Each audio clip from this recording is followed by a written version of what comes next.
Hello everyone, I am Mano Scaling, and I am here to help you today. I know you use this video to fall asleep, so before that, please like the video and subscribe to the channel, and also tell me where you are from and what time you are watching. Now get comfortable and relax.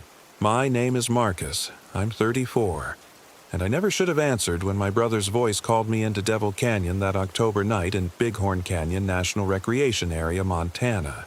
The thing is, I'd buried Danny 3 months earlier after the accident that crushed his chest beneath a falling tree. Dead men don't go camping. But I'm getting ahead of myself. It started as the kind of trip Danny and I used to take every year before life got complicated. Before his divorce, before my promotion kept me chained to a desk in Denver, before the drinking got bad enough that our mother stopped inviting him to Christmas. Just 2 brothers, an RV, and a week in the wilderness to pretend we still knew how to talk to each other. Except this time, I was going alone. The rental RV handled like a drunk elephant on the winding mountain roads leading into Bighorn Canyon. 26 feet of unwieldy white metal that groaned and swayed with every turn, making me second-guess my decision to upgrade from the tent camping we'd done as kids.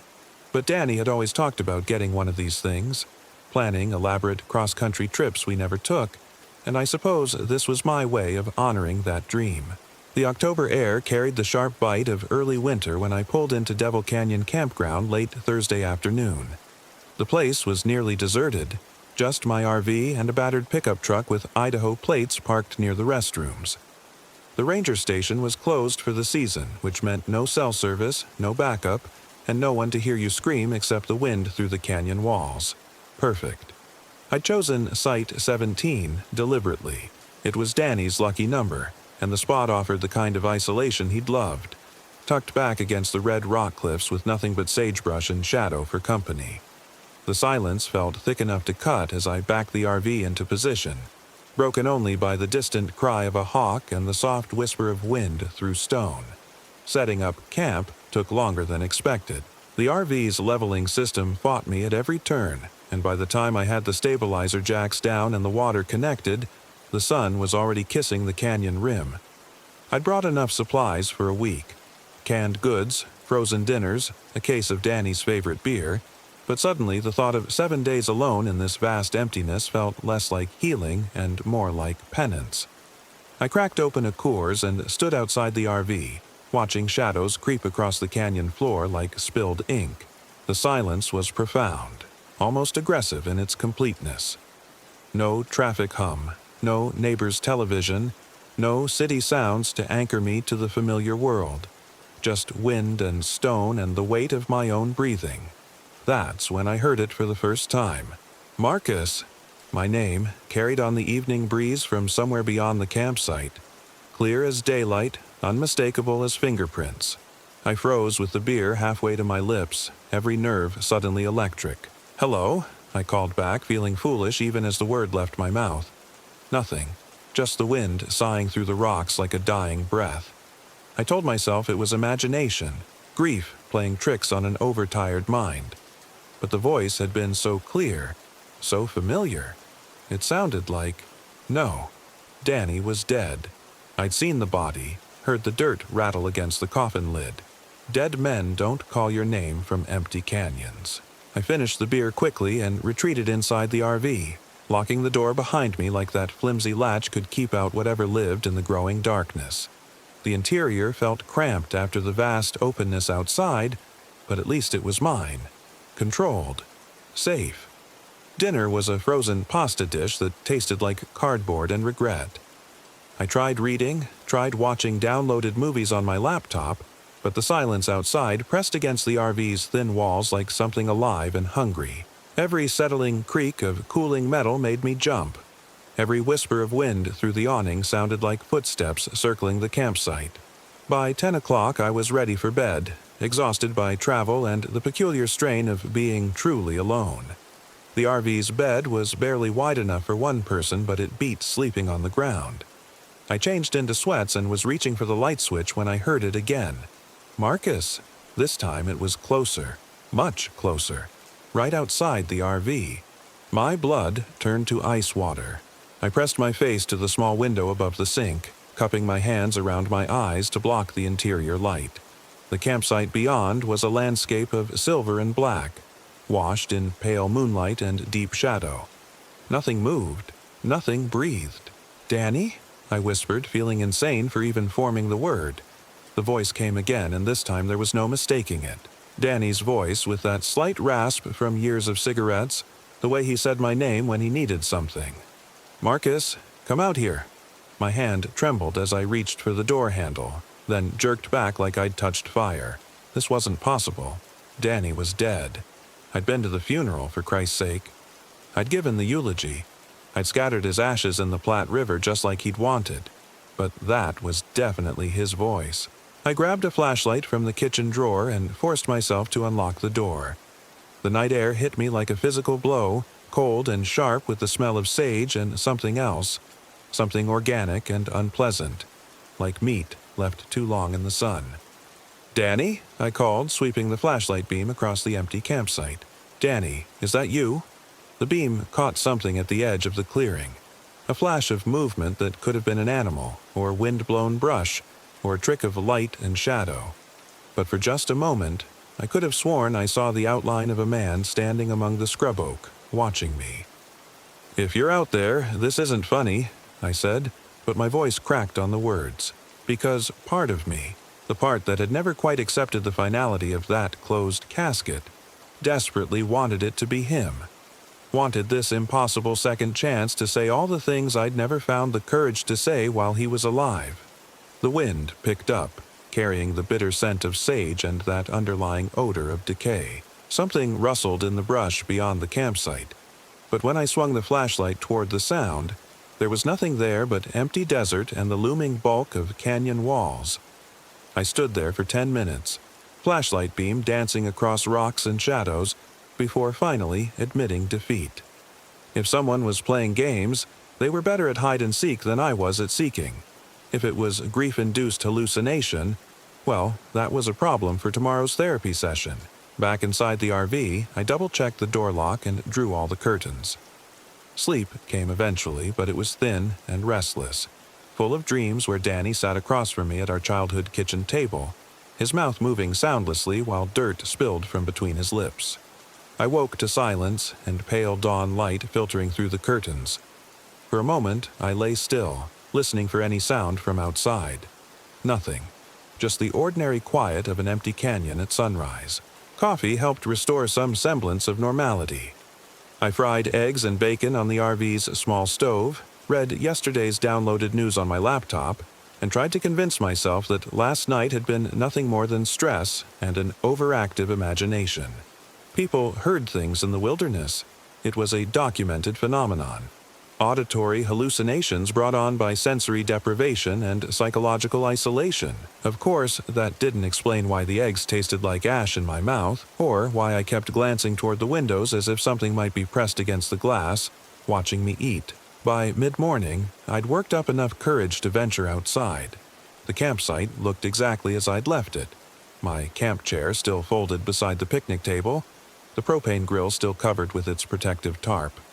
No footprints in the sandy soil except my own from the night before. But when I walked to the edge of the clearing, I found something that made my blood run cold.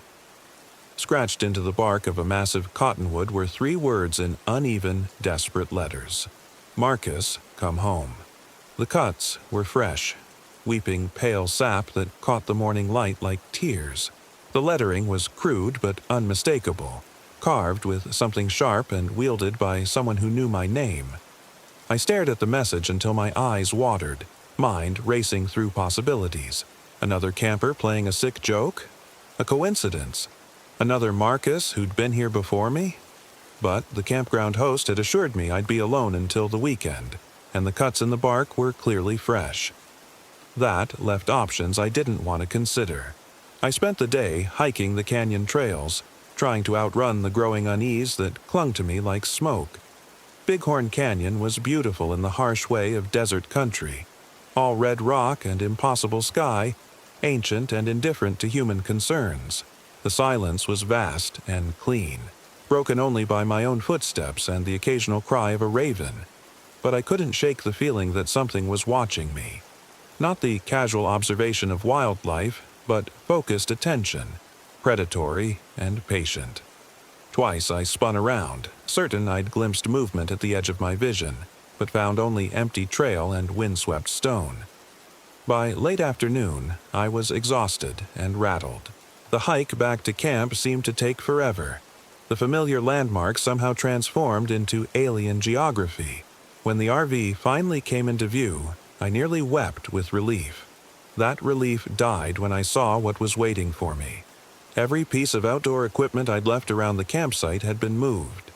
The camp chair now sat facing the canyon wall instead of the fire ring. The propane grill had been dragged 15 feet from its original position. My hiking boots, which I'd left by the RV door, were now arranged neatly on the picnic table. But most disturbing was the message spelled out in small stones across the fire ring. Miss you. I stood frozen at the edge of the campsite, flashlight heavy in my trembling hand. Someone had been here. Someone had gone through my things, left me another message, and vanished without a trace. But who? And how had they known about Danny? The logical part of my mind screamed that this was a human predator, some local psychopath who got his kicks terrorizing isolated campers. The campground host might have mentioned my name to someone. Word could have spread, and now I was the target of an elaborate and cruel prank. But another part of me, the part that had grown up on ghost stories and late-night fears, whispered a different possibility. Because those messages weren't random threats or demands for money. They were personal, intimate. They sounded like Danny. I spent that evening barricaded inside the RV, all curtains drawn and every lock engaged. I'd considered packing up and leaving, but the thought of driving those narrow mountain roads in darkness was almost as terrifying as staying. Better to wait for morning light, then get the hell out of Bighorn Canyon and never look back. But sleep wouldn't come. I lay on the narrow bed, staring at the ceiling and jumping at every sound. The wind had picked up after sunset, sending tree branches scraping against the RV's roof like skeletal fingers. Metal contracted and popped as temperatures dropped. Somewhere in the distance, a coyote howled, a sound so lonesome it made my chest ache. And then, just after midnight, Danny's voice came again. "Marcus." This time it was inside the RV. I bolted upright, heart hammering against my ribs. The interior was dark except for the soft glow of the battery monitor and the red eye of the smoke detector. Nothing moved. Nothing breathed except me. "Marcus, I'm sorry." The voice came from the front of the RV, near the driver's seat. Soft and sad and unmistakably Danny's.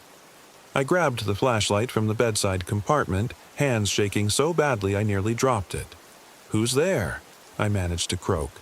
Silence. Then footsteps. Slow, deliberate, moving from the front of the RV toward the back.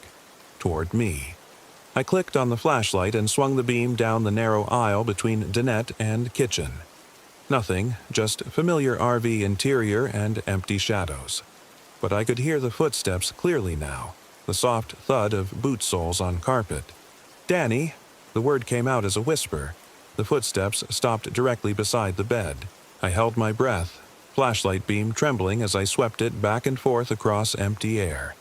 Nothing there, nothing visible. But the presence was so strong I could feel it like heat from a fire. Intimate, familiar, and impossibly wrong. "I'm sorry about what happened," the voice said, and it was coming from right next to my ear. "I didn't mean to leave you alone." The words hit me like a physical blow, because that was exactly what Danny would say if he could speak from beyond the grave.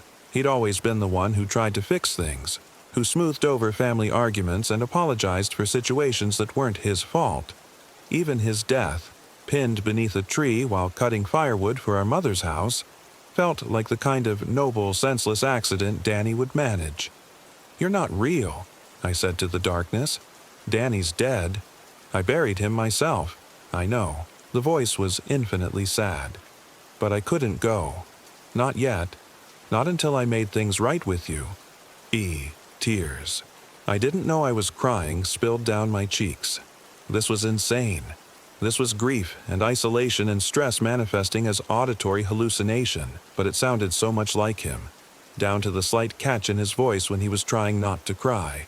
"There's nothing to make right," I whispered. "We were fine, Danny. We were brothers." "No, we weren't." The presence seemed to shift, moving closer. "I know what you think. About the drinking, about the divorce, about all the ways I screwed up. You think it's your fault for not helping more." The words cut deep because they were true. I had spent 3 months torturing myself with should-haves and could-haves, replaying every conversation, wondering if I'd done more, said more, cared more, whether Danny would still be alive. "It wasn't your fault," the voice continued. "None of it was your fault. I made my choices. I lived my life, and I need you to live yours without carrying my mistakes." I wanted to believe it. God, how I wanted to believe that Danny had somehow found a way to come back, just long enough to lift the weight of guilt from my shoulders. But this wasn't how death worked. This wasn't how the universe operated. "You're not him," I said, but the words felt hollow even to me. "Ask me something only Danny would know." The challenge hung in the air like a dare. If this was hallucination, it would fail. If it was some sick human predator who'd researched my family, they might know surface facts but not intimate details. If it was really Danny, "What did you call the scar on my knee?" Silence for a moment. Then, "Your lightning bolt. From when you fell off your bike trying to jump the creek. You were 8, and you cried because you thought you'd never be Harry Potter." My breath caught. That wasn't something I'd told anyone in 20 years. It wasn't in any medical record or family story. It was just a private moment between 2 brothers, lost to time except in memory. "Jesus," I whispered. "Marcus, listen to me." The voice was urgent now, desperate. "You have to leave this place, tonight. Don't wait for morning." "Why? What's wrong? This canyon?" A pause, as if the words were difficult. "There are things here. Old things. Hungry things. They wear faces they shouldn't wear, speak with voices they've stolen. I'm not the only one who can't rest here." Ice water flooded my veins. "What do you mean?" "The voice that's been calling you. It's not me, Marcus. It never was me. Something else is wearing my voice like a mask, trying to lure you outside, trying to add you to its collection." The RV suddenly felt very small and very fragile. Paper-thin walls between me and something that had learned to mimic the dead with perfect accuracy. "How do I know you're really Danny?" I asked. "How do I know you're not the thing you're warning me about?" "Because," the voice said softly, "the real Danny would never ask you to come outside in the dark. The real Danny would tell you to run." And with that, the presence was gone. The oppressive feeling of being watched lifted, leaving only empty RV air and the sound of my own ragged breathing. I didn't hesitate. 30 minutes later, I was dressed and loading the last of my gear into the RV. My hands shook as I disconnected the water and power, as I raised the stabilizer jacks and prepared to flee into the night. But Danny was right. The real Danny. Whatever that meant in this impossible situation, every instinct screamed that staying would be a fatal mistake. The RV's engine turned over on the 3rd try, and I'd never been more grateful for the sound of a working motor. I backed out of Site 17 with headlights sweeping across empty campground, tires crunching on gravel that sounded like breaking bones. That's when I saw him. Standing at the edge of the clearing, just where the headlight beams began to fade, was the silhouette of a man. Tall and lean, wearing familiar clothes, jeans and a flannel shirt and the work boots Danny had died in. He raised one hand in a slow, deliberate wave. I slammed on the brakes, RV lurching to a stop. The figure stood motionless in the pale light, and for a moment I was sure it was really him. Danny somehow returned, waiting to say goodbye properly. Then the thing that looked like my brother smiled. It was wrong. Completely. Horribly wrong. Too wide, showing too many teeth, stretching the familiar features into something that had never been human. And when it opened its mouth to speak, what came out wasn't Danny's voice but a sound like wind through dead leaves, like breaking glass, like the last breath leaving a corpse. "Marcus," it whispered, and the sound seemed to come from everywhere at once. "Come back. We have so much to talk about." I floored the accelerator. The RV lurched forward, diesel engine roaring as we fled down the narrow campground road. In the rearview mirror, I could see the thing that wasn't Danny standing motionless in the diminishing circle of taillights, that impossible smile never wavering. The drive out of Bighorn Canyon was a nightmare of switchbacks and steep grades, made worse by darkness and the constant expectation that something would step into the headlight beams ahead. But gradually, the canyon walls fell away. The road straightened, and the oppressive weight of ancient stone lifted from my shoulders. I didn't stop driving until I reached Billings, 200 miles away. I returned the RV at a 24-hour rental location, caught a red-eye flight to Denver, and was back in my apartment by dawn. 3 days later, I was sitting in my therapist's office trying to explain what had happened without sounding completely insane. Grief can manifest in very powerful ways, Dr. Patterson assured me. Auditory hallucinations, false memories, the feeling of a deceased loved one's presence, these are all documented responses to loss and isolation. I nodded and took her prescriptions for sleep aids and anxiety medication. I went back to work, resumed my routine, tried to pretend that Bighorn Canyon had been nothing more than a stress-induced breakdown. But late at night, when the apartment is quiet and sleep won't come, I sometimes hear my name being called from the darkness beyond my windows. The voice is familiar. Sometimes Danny's, sometimes my father's, sometimes friends who died years ago. They all want me to come outside, to join them in whatever waits beyond the safety of walls and locks and electric light. I've learned not to answer. I've learned that some voices should never be trusted, no matter how much they sound like home.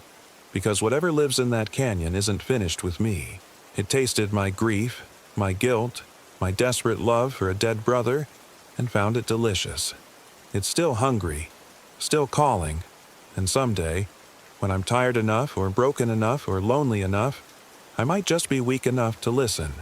The real Danny warned me once. I pray to God he doesn't have to do it again.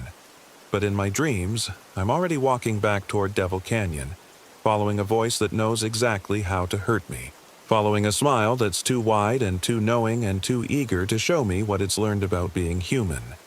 In my dreams, I never make it home. Story 2. My name is Marcus. I'm 34, and I reached the Savage River State Forest in western Maryland at dusk, when shadows learn your outline. The GPS had been glitching for the last 20 miles, showing impossible roads that didn't exist and cutting out entirely when I needed it most. But I'd found the old logging road anyway, following the hand-painted signs that looked decades old. The ancient Winnebago groaned up the rutted path, suspension creaking with every pothole, until I found a clearing large enough to park. I wasn't alone. Sarah sat in the passenger seat, her knuckles white as she gripped the armrest. My wife of 8 years had been quiet since we'd passed the last gas station, staring out at the dense forest that seemed to press against the road like curious fingers. Behind us, our friends Jake and Melissa whispered to each other, their earlier excitement dampened by the isolation of this place. "This is it?" Sarah asked, her voice tight. "This is where we're spending the weekend." I killed the engine and listened to the silence that rushed in to fill the space. No birds, no insects. Just the ticking of cooling metal and the soft whisper of wind through branches that were too dark to see clearly. "The reviews said it was remote," I said, forcing enthusiasm into my voice. "Perfect for disconnecting." Jake leaned forward between our seats, his beard shadowing his face in the dim light. "Remote's one thing, man. This feels like we drove off the edge of the world." Melissa peered out the small window. "Where's the campground? The bathrooms? The fire pits?" That was the thing. I'd booked this through an obscure website that specialized in authentic wilderness experiences. No amenities. No other campers. Just us and 50 acres of old-growth forest that the state barely maintained. The kind of place where you could scream and never be heard. I climbed out of the RV, my boots crunching on dead leaves that seemed too brittle for September. The air smelled wrong, not just of pine and earth, but something underneath. Something organic and sour, like meat left too long in the sun. I told myself it was just the forest floor, decomposing naturally. "Let me get the generator started," I said. "We'll have lights and heat in no time." But when I pulled the cord, nothing happened. The generator that had worked perfectly in our driveway sat silent. I checked the fuel, the spark plug, everything I could think of. Jake joined me, and between us we had 20 years of weekend warrior experience, but the machine refused to cooperate. "Great," Sarah said from the doorway. "No power." "We have battery lights," I said, "and the propane still works for cooking and heat." "For how long?" Melissa asked. She was looking around nervously, her phone held high as she searched for signal. "I've got nothing, no bars at all." That should have been our first warning. Not just the lack of cell service, we'd expected that, but the way the silence felt intentional. Waited, as if the forest itself was holding its breath. We set up camp as best we could, arranging our battery-powered lanterns around the RV like a protective circle. Jake and I unfolded the awning and set up chairs while the women prepared dinner on the propane stove. Normal camping activities, but everything felt off. The shadows moved wrong, shifting when we weren't looking directly at them. The temperature dropped faster than it should have, and by the time we sat down to eat, our breath was visible in the lantern light. "Tell me again why we couldn't just go to Ocean City," Sarah asked, picking at her reheated chili. "Because," I said, "we needed to get away from everything. No tourists, no crowds, no—" A branch snapped somewhere in the darkness beyond our circle of light.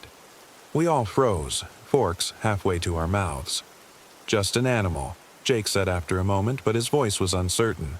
Another snap from a different direction. Then another, as if something was circling us, staying just outside the range of our lights. "Maybe we should go inside," Melissa whispered. We packed up quickly, sealing ourselves inside the RV. I turned on every battery light we had, transforming the interior into a warm cocoon of artificial brightness. For a while, it worked. We played cards, shared stories, tried to pretend this was just another camping trip. But the sounds continued outside. Footsteps that didn't quite match any animal I knew, and occasionally, something that might have been breathing. Around midnight, Melissa shook my shoulder. I'd dozed off in the dinette booth, my head against the window. "Marcus," she whispered, "look outside." I rubbed my eyes and peered through the glass. At first, I saw nothing but darkness. Then, gradually, shapes began to resolve in the faint starlight. Trees, bushes, the outline of a fallen log, and something else. Something that might have been a person, standing motionless about 30 feet away. "Do you see it?" Melissa breathed. I did. A figure, tall and thin, perfectly still, watching us. "Jake," I called softly. "Jake, wake up." My friend stirred from the sleeping bag he'd laid out on the floor. "What?" "There's someone outside." Jake sat up quickly, immediately alert. He'd done 2 tours in Afghanistan before settling into suburban life, and some instincts never fade. He moved to the window, careful not to make the RV rock. "Where?" I pointed, but the figure was gone. The space where it had stood was empty, just another gap between trees. "I don't see anything," Jake said. "It was there," Melissa insisted. "A person, just standing there." "Could have been a ranger," Sarah suggested, but she sounded doubtful. "At midnight? In the middle of nowhere?" We spent the rest of the night taking turns at the windows, but we saw nothing else. By morning, I was ready to chalk it up to tired eyes and overactive imaginations. The forest looked different in daylight, still remote and wild, but not threatening. Birds sang in the canopy. Squirrels chattered and scampered through the underbrush, normal forest sounds that had been completely absent the night before. "Feel better?" I asked Sarah as we shared coffee outside the RV. She managed a smile. "Yeah, nighttime makes everything creepy." Jake was examining the ground around our campsite. "Weird," he said. "Look at this." We gathered around him. In the soft earth near the RV, barely visible unless you knew what to look for, were footprints. Human footprints. Bare feet, pressed deep into the soil, circling our camp in a pattern that made no sense. They approached from the forest, walked completely around the RV 3 times, then headed back into the trees. "Kids," Melissa said hopefully. "Local kids playing pranks." But the prints were too large, too deep. An adult had made them. Someone heavy enough to leave clear impressions in ground that seemed almost frozen by the morning chill. "We should leave," Sarah said quietly. "It's probably nothing," I said. But I was staring at the prints, trying to understand their purpose. Why walk in circles? Why 3 times exactly? "Let's give it one more night," Jake suggested. "If anything else happens, we'll pack up first thing." I should have listened to Sarah. Should have trusted her instincts over my stubborn pride. But I'd planned this trip for months, paid for the remote location, convinced everyone it would be an adventure. I wasn't ready to admit defeat after one weird night. We spent the day hiking, following game trails that wound deeper into the forest. Jake had brought his camera, hoping to spot some wildlife, and Melissa collected interesting rocks and leaves for her nature journal. Sarah seemed to relax as the hours passed, laughing at Jake's terrible jokes and helping Melissa identify different tree species. But I noticed things that bothered me. Trees with bark stripped away in long, deliberate marks. Bones scattered in clearings. Not unusual in itself, but arranged in patterns that seemed too neat for scavengers. And twice, just at the edge of my vision, I caught glimpses of movement that didn't match the rhythm of the forest. We found the trail markers around 3 in the afternoon. They weren't official markers. No Park Service logos or informational placards. These were crude wooden stakes driven into the ground at irregular intervals, each one topped with a red flag that fluttered in the breeze. But the red wasn't fabric. It was cloth, all right, but cloth that had been soaked in something dark and sticky. Something that drew flies and gave off that same sour smell I'd noticed when we first arrived. "What the hell is this?" Jake said, approaching the nearest marker. "Don't touch it," Sarah warned. The trail of markers led deeper into the forest, following a path that definitely wasn't on any map. The flags seemed fresh, recently placed, and they led in a straight line toward what looked like a valley hidden between 2 ridges. "We should follow them," I said. "Are you insane?" Sarah grabbed my arm. "Those are covered in blood, Marcus. Blood. We don't know that for sure." "What else would it be?" I couldn't answer that, but something about the markers called to me. They were clearly meant to be followed, placed there deliberately for someone to find. Maybe we weren't the first campers to discover this place. Maybe someone else had left a trail for others to follow. "Just a little way," I said. "If it gets weird, we'll turn back." Melissa was taking pictures of the markers, her face pale but determined. This could be some kind of art installation. You know, environmental art. People do weird stuff in the woods all the time. Jake looked skeptical, but he shouldered his pack. "Fine, but we stick together, and at the first sign of trouble, we're out of here." The trail of bloody flags led us deeper into the forest than we'd gone before. The trees grew thicker, older, their canopy so dense that afternoon felt like twilight. The normal sounds of the forest faded until all we could hear were our own footsteps on the carpeted floor of dead leaves. The markers continued for nearly a mile, each one placed with mathematical precision. 50 paces apart, no more, no less. I counted them obsessively, trying to find some pattern or meaning. 23 markers total, leading to a clearing that opened like a wound in the heart of the forest. The clearing was perfectly circular, maybe 50 feet across, with grass that was too green and too uniform for a natural meadow. At the center stood a single tree, ancient and massive, its trunk scarred with symbols that definitely weren't natural. Spirals and intersecting lines carved deep into the bark, weathered by years but still clearly deliberate. "Okay," Sarah said, backing toward the tree line. "This is where we leave." But Jake was already walking toward the tree, camera raised. "This is incredible. Look at these carvings. They could be hundreds of years old." "Jake, don't—" He stopped suddenly, lowering his camera. "Oh, God." We rushed to his side and saw what had made him freeze. The base of the tree was ringed with objects, placed there like offerings at a shrine. Animal skulls, mostly, bleached white by weather and time, but mixed among them were other things. Personal items, a child's sneaker, a wristwatch, reading glasses, a cell phone that looked like it might have been abandoned recently. "We need to leave," Melissa said, her voice shaking. "Right now." That's when we heard the singing. It came from the forest around us, multiple voices blending in harmony. A melody I almost recognized but couldn't quite place, like a half-remembered lullaby from childhood. The voices were beautiful, hauntingly so, but there was something wrong with them. They had a quality that raised the hair on my arms and made my teeth ache. "Where is that coming from?" Sarah whispered. The singing seemed to come from everywhere and nowhere, echoing off the trees in a way that made it impossible to locate the source. As we listened, the voices began to separate, each one taking a different part of the harmony.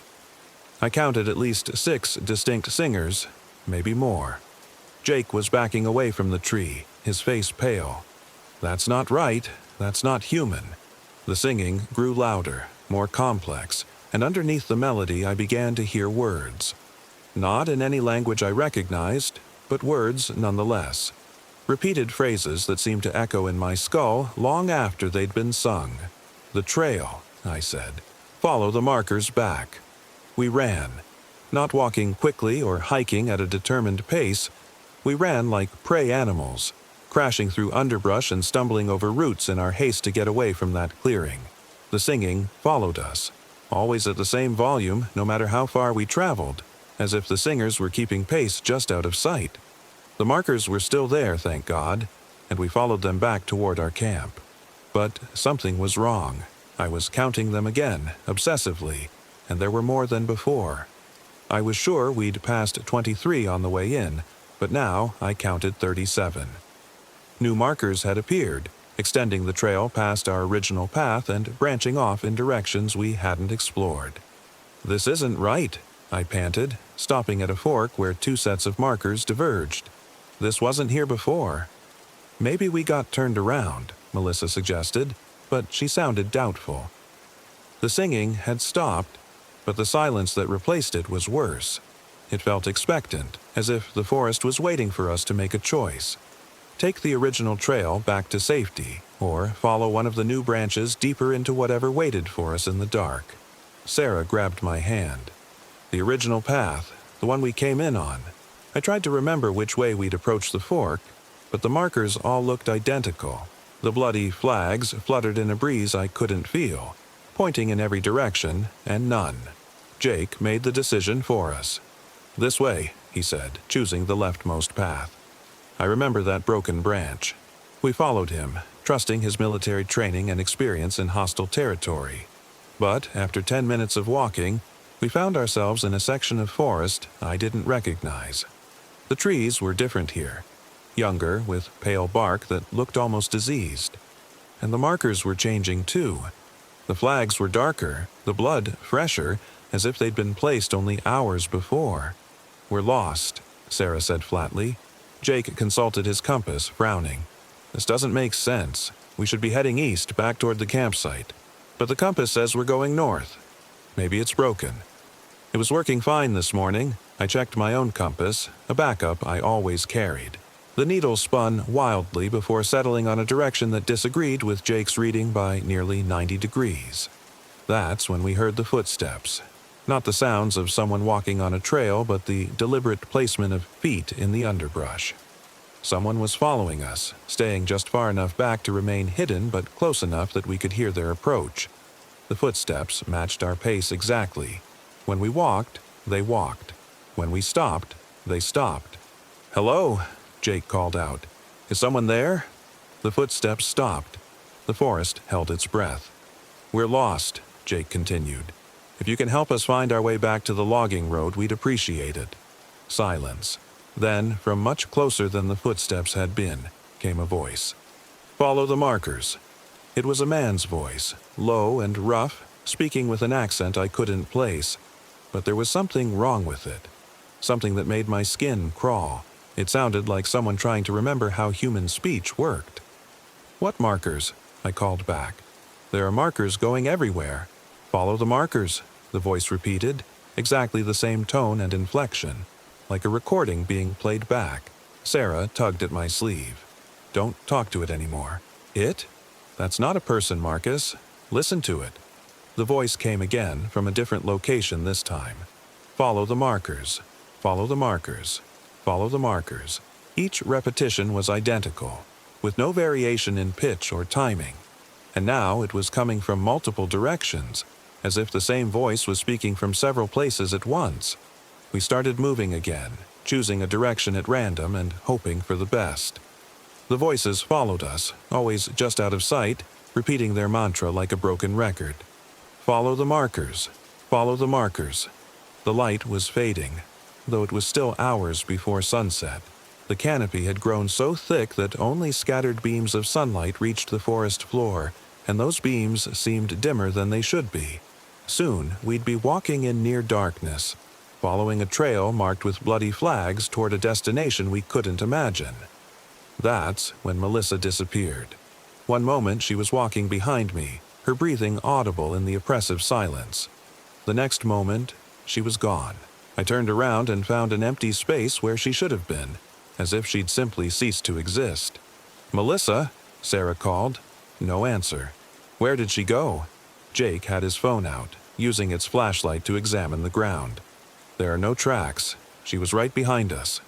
We backtracked, searching for any sign of where she might have left the trail. But the earth showed no footprints except our own.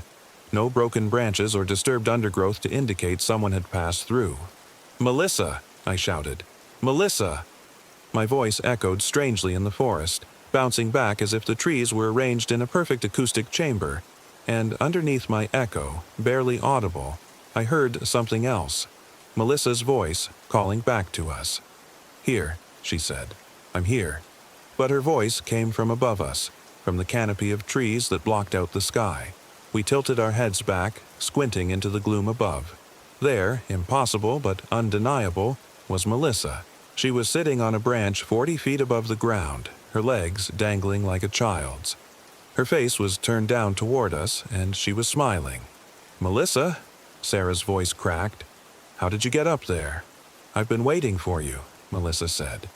Her voice carried perfectly despite the distance, each word crystal clear. "Why did you take so long?" "Waiting for us," Jake said. "You were just here.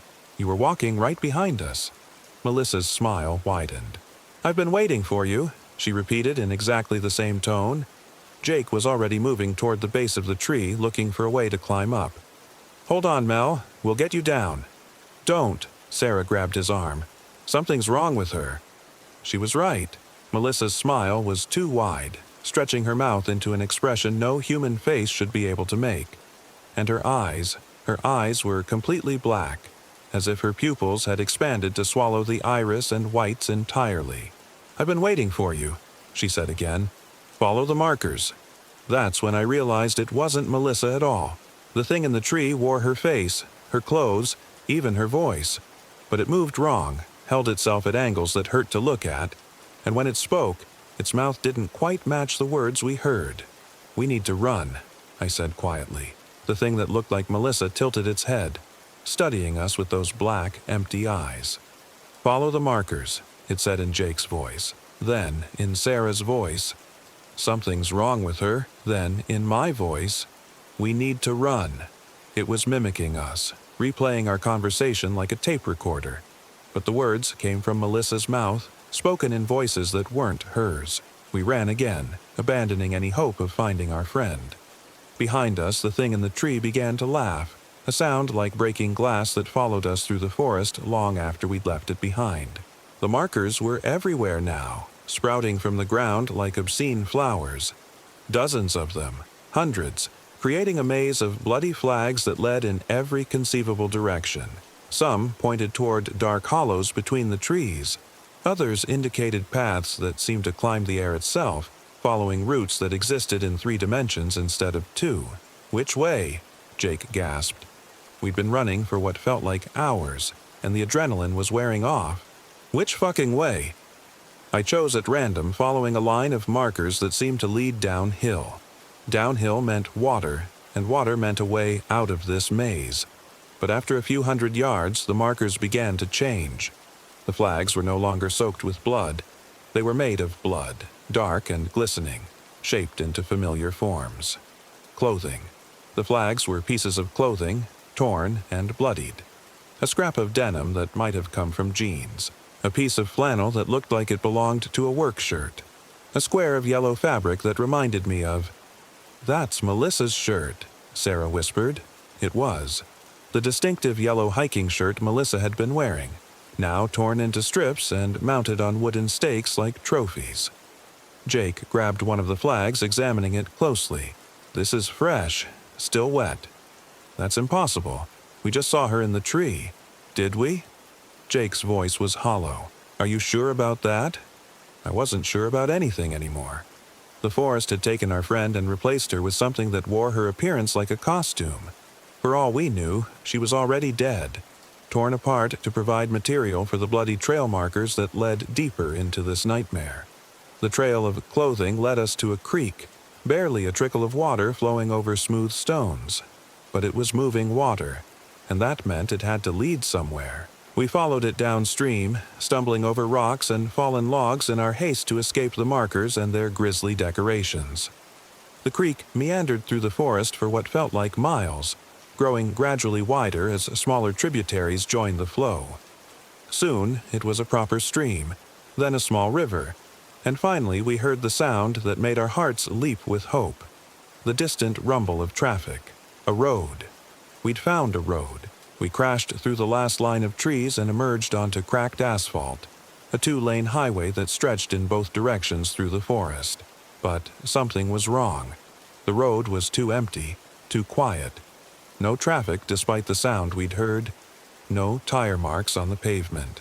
No yellow lines or road signs to indicate which way led to civilization. "Which direction?" Sarah asked. I looked both ways, trying to find some indication of which choice might lead us home. That's when I saw the figure walking toward us from the north, still distant but definitely human-shaped. "Someone's coming," I said. We waited, hoping for rescue, for someone who could tell us where we were and how to get back to our campsite. The figure drew closer, walking with a steady, unhurried pace. A woman, I thought, based on the silhouette and gait. It was Melissa. Not the thing we'd seen in the tree, but the real Melissa.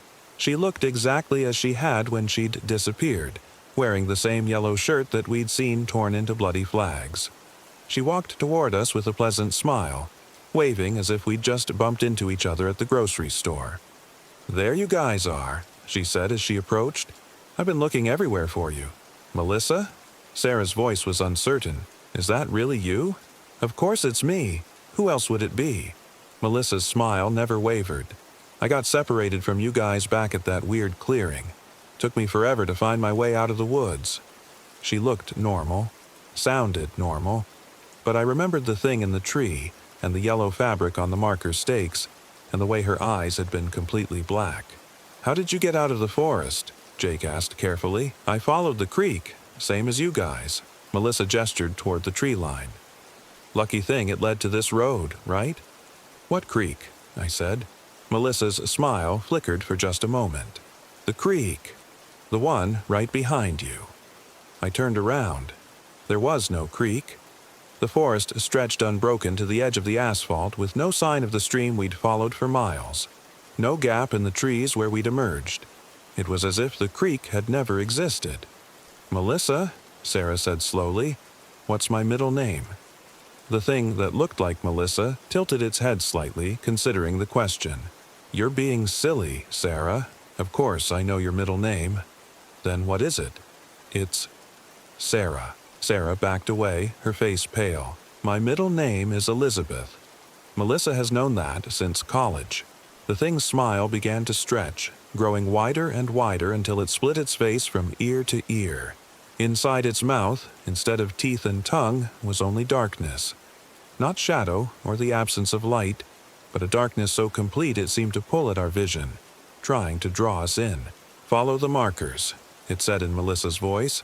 Then, in perfect imitation of Sarah, "My middle name is Elizabeth." Then, in my voice, there was no creek. We ran again, sprinting down the empty highway as the thing that wore our friend's face called after us in a chorus of stolen voices. Every word we'd spoken since arriving in the forest, played back in a symphony of mimicry that grew louder and more distorted with each repetition. The road led nowhere. After what felt like hours of running, we found ourselves back where we'd started, standing at the same spot where we'd emerged from the forest, the same crack in the asphalt, the same faded paint marking an invisible center line, the same tree line that showed no sign of the creek we'd followed. "This is impossible," Jake panted. "Roads don't make circles." But this one did. We were trapped on a loop of highway that connected to nothing, led nowhere, and returned us to the same point no matter which direction we traveled. The sun was setting now, the sky above the trees fading from blue to purple to black. Soon it would be full dark, and we had no lights, no shelter, no way to protect ourselves from whatever lived in this forest. That's when we saw the RV. It was parked on the shoulder about a quarter-mile ahead, exactly where an RV shouldn't be. Our RV, the ancient Winnebago that should have been miles away at our campsite. But there it was, sitting on the impossible highway with its generator humming and warm yellow light spilling from its windows. "How is that here?" Sarah whispered. I approached it carefully, expecting another trick, another horror wearing a familiar disguise. But it was real. I could smell the propane from the stove, hear the quiet murmur of the refrigerator. Even the generator was working, chugging along as if it had never failed. The door was unlocked. Inside, everything was exactly as we'd left it that morning. Our clothes, our food, our camping gear. Even the deck of cards we'd been playing with the night before, still scattered on the dinette table. "This isn't right," Jake said, but he was already climbing inside. "None of this is right." "Does it matter?" Sarah collapsed onto the couch, exhaustion overwhelming her caution. "I just want to go home." I wanted to agree with her, to accept this unexpected salvation and worry about explanations later. But I couldn't shake the feeling that we were walking into another trap. The forest had taken Melissa and replaced her with something hungry. What if it had done the same to our RV? But we were exhausted, lost, and night was falling. Whatever waited for us inside couldn't be worse than what we'd already faced. I was wrong. We cooked dinner on the propane stove, sharing a meal of canned soup that tasted like salvation. For a while, we were able to pretend that everything was normal. Just three friends having a minor adventure in the woods, with a story to tell when we got home. "So what's the plan?" Jake asked as we cleaned up. "Do we try to drive out of here tonight or wait for morning?" "Tonight," Sarah said immediately. "I want to be as far from this place as possible." I agreed, but when I turned the key, nothing happened. The engine didn't even turn over. All the lights worked, the radio crackled with static, but the RV refused to start. "Maybe it's the battery," Jake suggested, but we all knew it wasn't the battery. The forest had given us shelter, but it had no intention of letting us leave. We settled in for another night, arranging our battery lights in defensive patterns and taking turns on watch. But this time, the sounds started almost immediately. Footsteps circling the RV, voices calling our names from the darkness, scratching noises on the roof and walls, as if something with claws was testing our defenses. Around midnight, someone knocked on the door. 3 slow, deliberate knocks that echoed through the RV like gunshots. We all froze, staring at the flimsy aluminum barrier that stood between us and whatever waited outside. "Don't answer it," Sarah whispered. The knocking came again. 3 knocks, perfectly spaced, patient as death. "Hello?" called a voice from outside. Jake's voice. "Guys, it's me. I got locked out. Can you open the door?" Jake was sitting 3 feet away from me, his face pale in the battery light. The thing outside was using his voice, copying it perfectly. "Let me in," it continued. "Come on, guys. It's cold out here." More voices joined the first. Sarah's voice pleading to be allowed inside. My voice angry and demanding. Melissa's voice crying and begging for help. A chorus of ourselves, standing outside our own shelter and asking to be let in. The knocking spread, moving around the RV as if a crowd had gathered outside. Dozens of fists pounding on the walls, the roof, the windows. All of them maintaining that same patient rhythm. Knock, knock, knock. "Please," Melissa's voice sobbed from just outside the window near Sarah's head. "They did things to me. Terrible things. I just want to come home." Sarah pressed her hands over her ears, but the voice followed her. "I'm hurt," it said. "I'm bleeding. Why won't you help me?" The assault continued for hours. Voices we knew, voices we didn't recognize, all of them begging, pleading. demanding to be allowed inside. The RV rocked with the force of their knocking, but the door held. The windows didn't break. Whatever rules governed this place, they seemed to require our consent. Dawn brought silence. The voices stopped. The knocking ceased. And when I finally worked up the courage to peer outside, the forest was empty. No sign that anything had surrounded us during the night.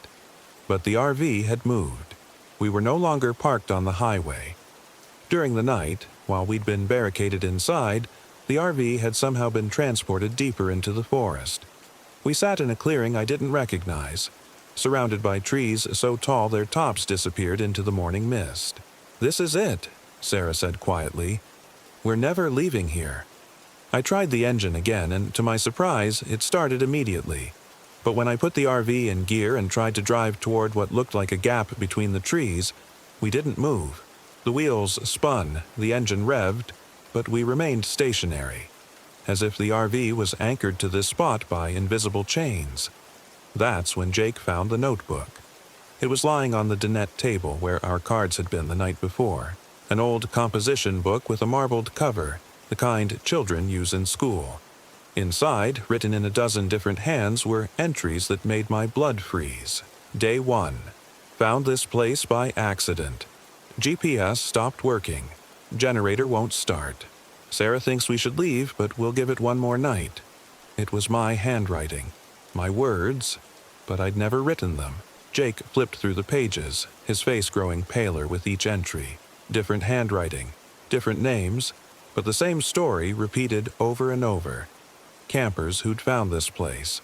Families on vacation. Solo travelers looking for solitude. All of them trapped, all of them writing their experiences in the same notebook. Day 3. Melissa disappeared today. Found something that looks like her but isn't. It's wearing her face. Day 5. The voices started last night. Our own voices calling from outside. We didn't let them in. Day 7. The RV moved during the night. We're deeper in the forest now. The engine starts, but we can't drive anywhere. The entries went on for pages, documenting the slow descent into madness that every group experienced. Some lasted weeks before the final entry. Others only days. But they all ended the same way. Day 12. Jake tried to leave on foot. Found him this morning nailed to a tree a mile from camp. Still alive when we found him. Still smiling. Asked us why we took so long to find him. Day 15. Sarah went outside to gather firewood. She came back wrong. She won't stop smiling and her eyes are black. She keeps asking us to follow the markers. Day 18. I'm the only one left now. The others are still here, but they're not really here. They wear familiar faces and speak with familiar voices, but they serve something else now. I can hear them outside, knocking on the door, asking to be let in. I won't open it. I won't let them in. But I'm so tired. So very tired. The final entry in the notebook was dated yesterday, written in Sarah's handwriting. Day 1. Found this place by accident. GPS stopped working. Generator won't start. Marcus thinks we should stay, but I want to leave. I looked up at Sarah, who was staring at the notebook with growing horror. I didn't write that, but it was her handwriting. Perfect in every detail. Jake flipped to the next page, which was blank except for a single line written in my own hand. Day 2. Found the notebook today. Beginning to understand. I hadn't written those words either, but I watched my hand move across the page as if controlled by someone else, adding to the entry even as I read it. The forest is hungry. It feeds on people, on their experiences, on their connections to each other. It takes them one by one, wearing their faces and speaking with their voices, until only the shell remains. Then it starts over with the next group that finds this place. My hand stopped writing, but I could feel something else guiding the pen.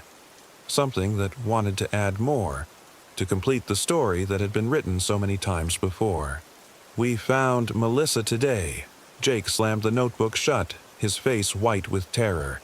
Don't write anymore. Don't let it use you. But it was too late. The forest had already begun its work on us, just as it had with all the others. I could feel it in my mind, touching my thoughts, learning my patterns. Soon, it would know everything about me, and then it would be able to wear my face as perfectly as it had worn Melissa's. "We have to find her," Sarah said suddenly. "The real Melissa. She's still out there somewhere." "Sarah," I started, but she was already moving toward the door. "I'm not leaving her behind. I won't abandon my friend to this place." She opened the door before we could stop her, stepping out into the clearing. For a moment, nothing happened.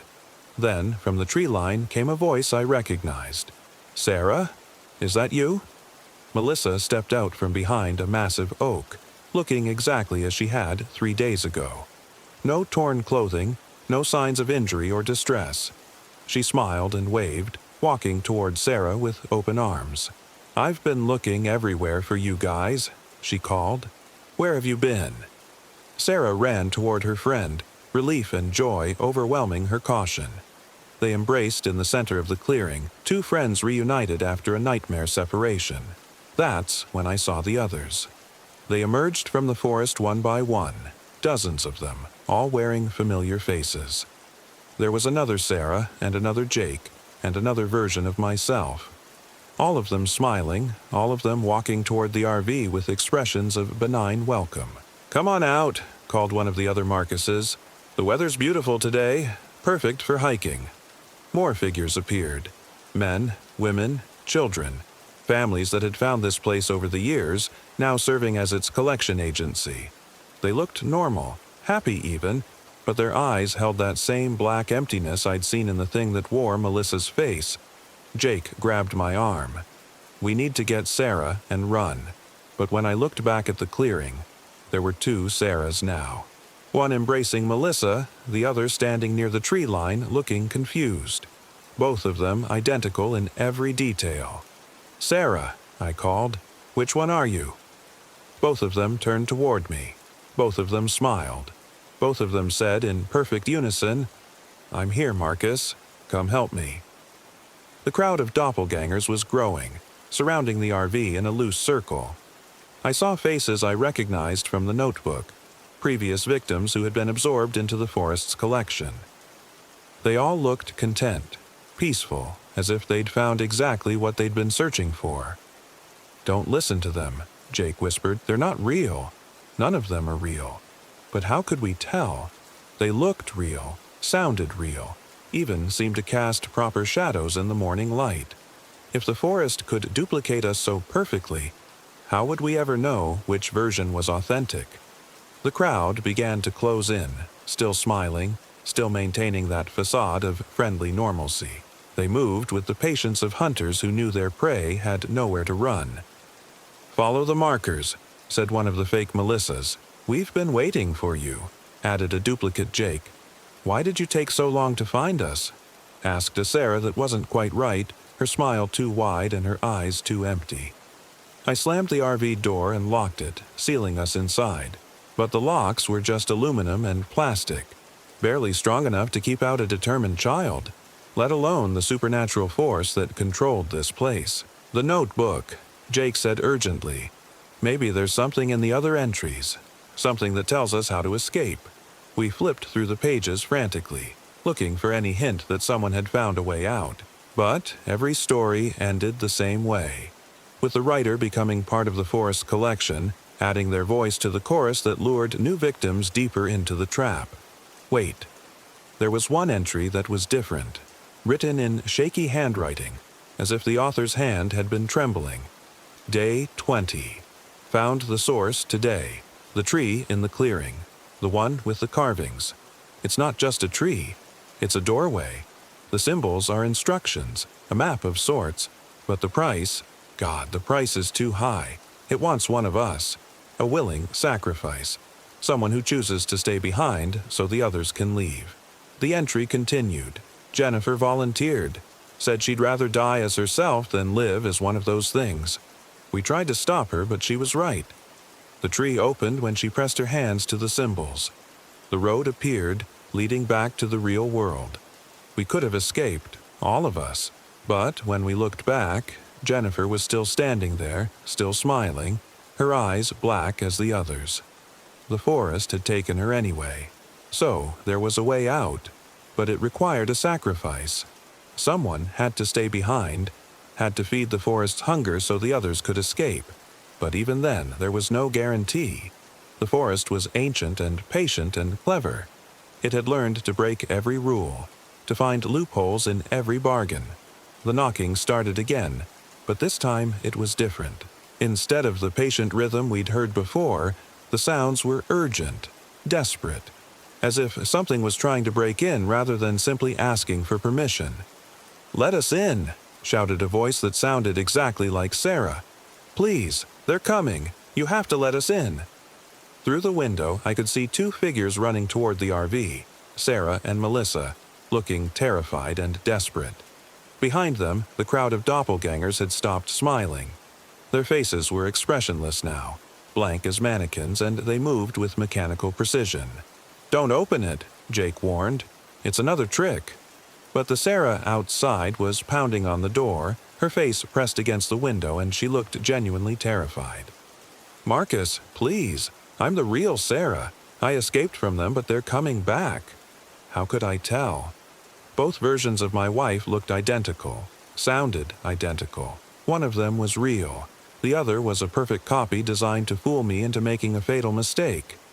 The fake Sarah, or was it the real one, began to cry, tears streaming down her face as she begged to be let inside.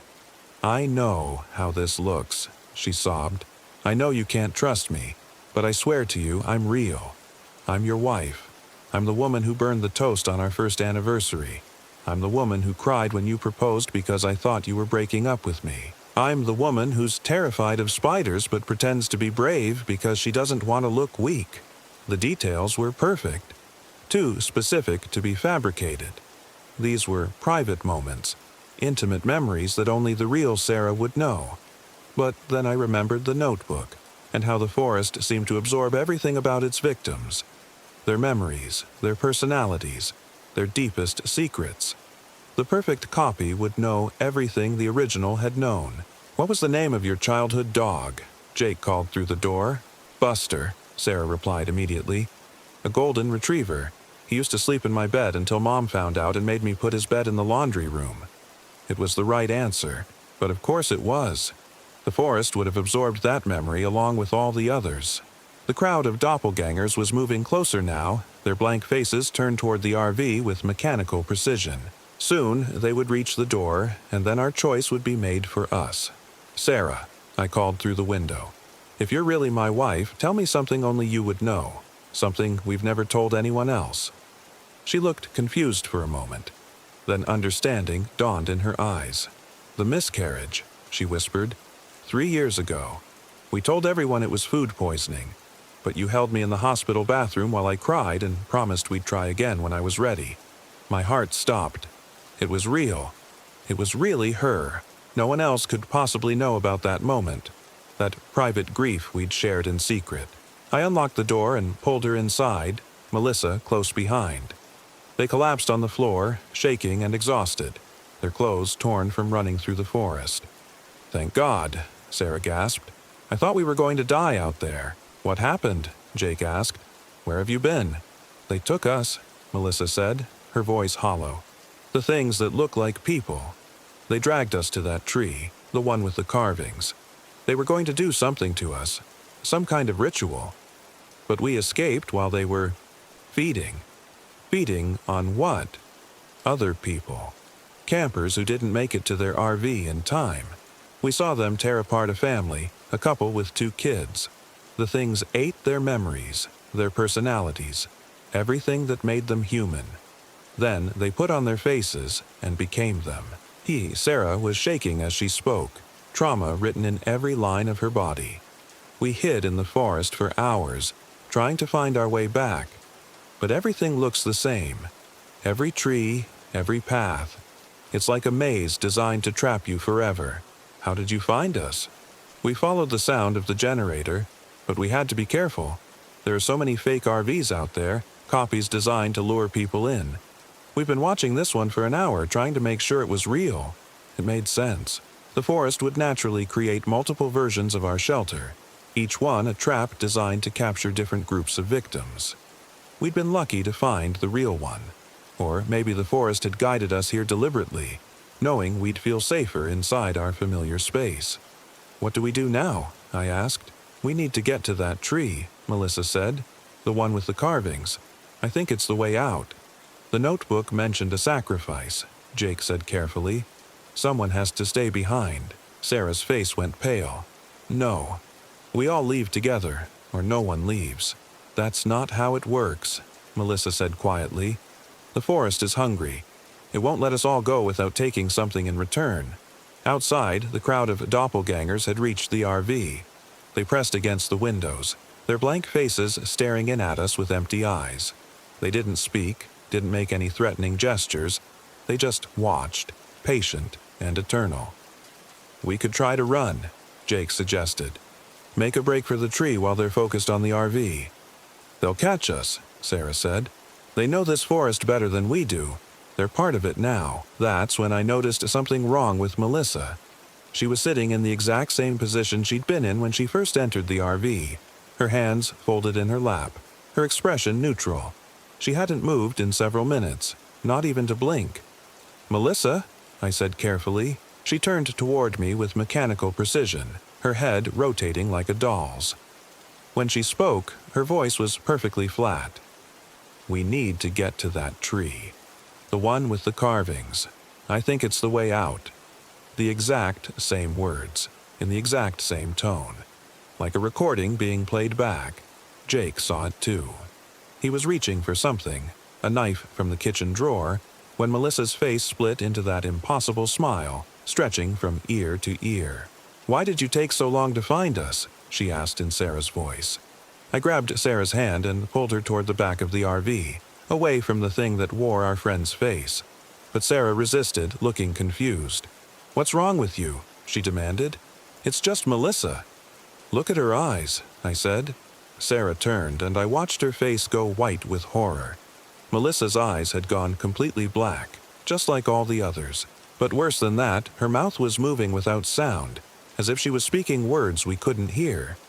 "How long has she been like this?" Sarah whispered. I tried to remember. When had Melissa stopped acting normal?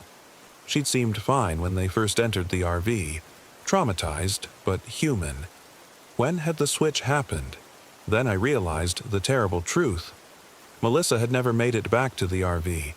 The thing sitting in our dinette had been an imposter from the moment it walked through our door, which meant... "Sarah," I said slowly.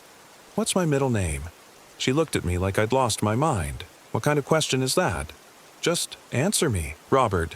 Your middle name is Robert. Marcus Robert Chen. What's wrong with you?"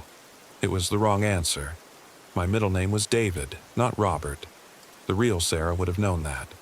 I backed away from her, my heart hammering against my ribs. Both of them. Both Sarah and Melissa were imposters. Perfect copies designed to fool me into trusting them. But if they were fakes, what had happened to the real versions of my wife and our friend? "Marcus?" the thing that looked like Sarah said, tilting its head with mechanical precision. "You're scaring me." Jake was staring at both of them, his knife held ready. "When did they switch?" he whispered. "When did we let the wrong ones in?" I tried to remember the sequence of events, but everything was blurring together. Had these been the same Sarah and Melissa who'd pounded on our door? Or had there been a switch at some point? One imposter replaced by another. The fake Sarah was backing toward the door, her expression shifting from confusion to something that might have been hunger. "I think we should leave," she said. "Right now. All of us together." "Where?" Jake demanded. "To the tree. The one with the carvings. Melissa knows the way." The fake Melissa nodded eagerly. "I can lead you there. I remember the path. Of course they wanted us to follow them to the tree. That's where the feeding happened, where the forest absorbed new victims into its collection. They were trying to lure us into the trap, playing their roles perfectly until we were too far from safety to escape." "No," I said. "We're staying here." Both imposters stopped smiling simultaneously, their faces going blank and expressionless. When they spoke, it was in perfect unison. "You have to come with us. The forest is hungry." They moved toward us with that same mechanical precision I'd seen in the crowd outside, but they were trapped in the confined space of the RV, unable to surround us or use their numbers to overwhelm our defenses. Jake lunged forward with his knife, but the blade passed harmlessly through the fake Sarah's chest as if she was made of smoke. She didn't even seem to notice, continuing to advance with that same patient, unstoppable gait. "The windows," I shouted. "Break the windows." But there was nowhere to run. The moment we left the RV, the crowd outside would converge on us. We were trapped between two groups of predators with no safe direction to flee. That's when the lights went out. The battery-powered lanterns died simultaneously, plunging us into absolute darkness. In the sudden blackness, I heard movement. Soft footsteps, the whisper of fabric, breathing that came from too many directions at once. "Jake," I called. "Here," came his voice from my left. But then I heard it again from my right and again from behind me. Multiple Jakes, all speaking at once. "Sarah?" A chorus of Sarahs answered, their voices overlapping in a symphony of mimicry. Some sounded frightened, others angry. Still others spoke in that flat, mechanical tone I'd learned to fear. I fumbled for my phone, desperate for any source of light. The screen lit up, casting a pale blue glow that revealed a scene from my worst nightmares. The RV was full of people, dozens of them, standing motionless in the cramped space, all wearing faces I recognized. Multiple versions of my friends, my wife, myself. They stood shoulder to shoulder, filling every available inch of floor space, their empty eyes reflecting the phone's light like mirrors.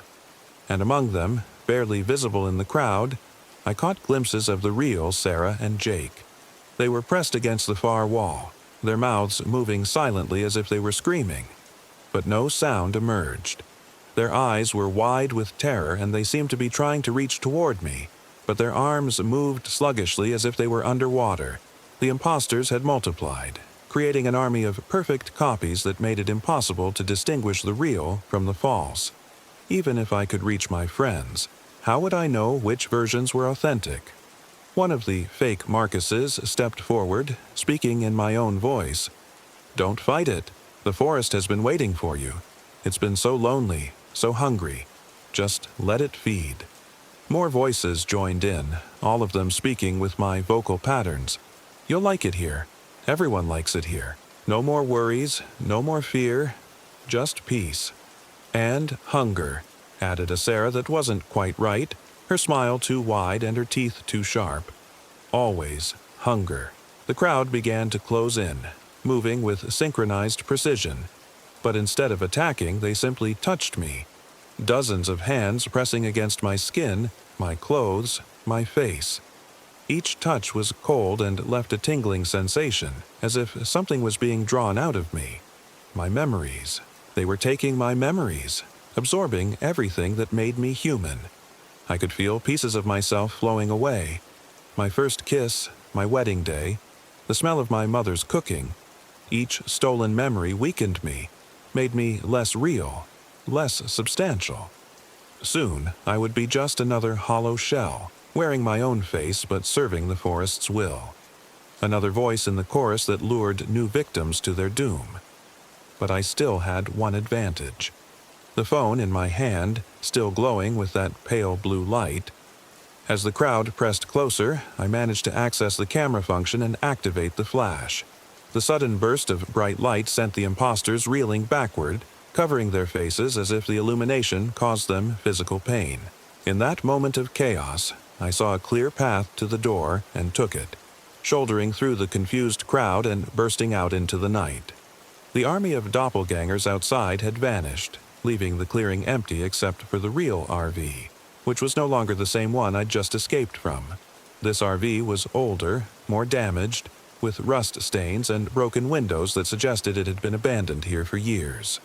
I climbed inside and found it empty except for a single notebook lying open on the dinette table. The same composition book I'd read before, but now it contained only one entry, written in my own handwriting. Day 1. Found this place by accident. GPS stopped working. Generator won't start.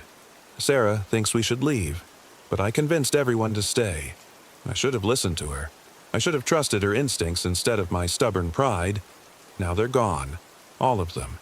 And I'm alone with things that wear their faces and speak with their voices. The forest is hungry, and I fed it the people I loved most. This is my punishment. To remember what I've done, to carry the guilt forever. If someone finds this notebook, learn from my mistake.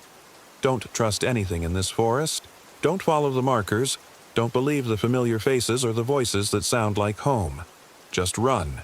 Run and never look back. The entry continued, but the handwriting changed, becoming more erratic. It's starting again. New campers arrived today, a family with 2 children. I tried to warn them, but they won't listen. They think I'm crazy, just another homeless person living in the woods. Soon, the forest will take them too, and I'll watch it happen, powerless to stop it. This is my role now.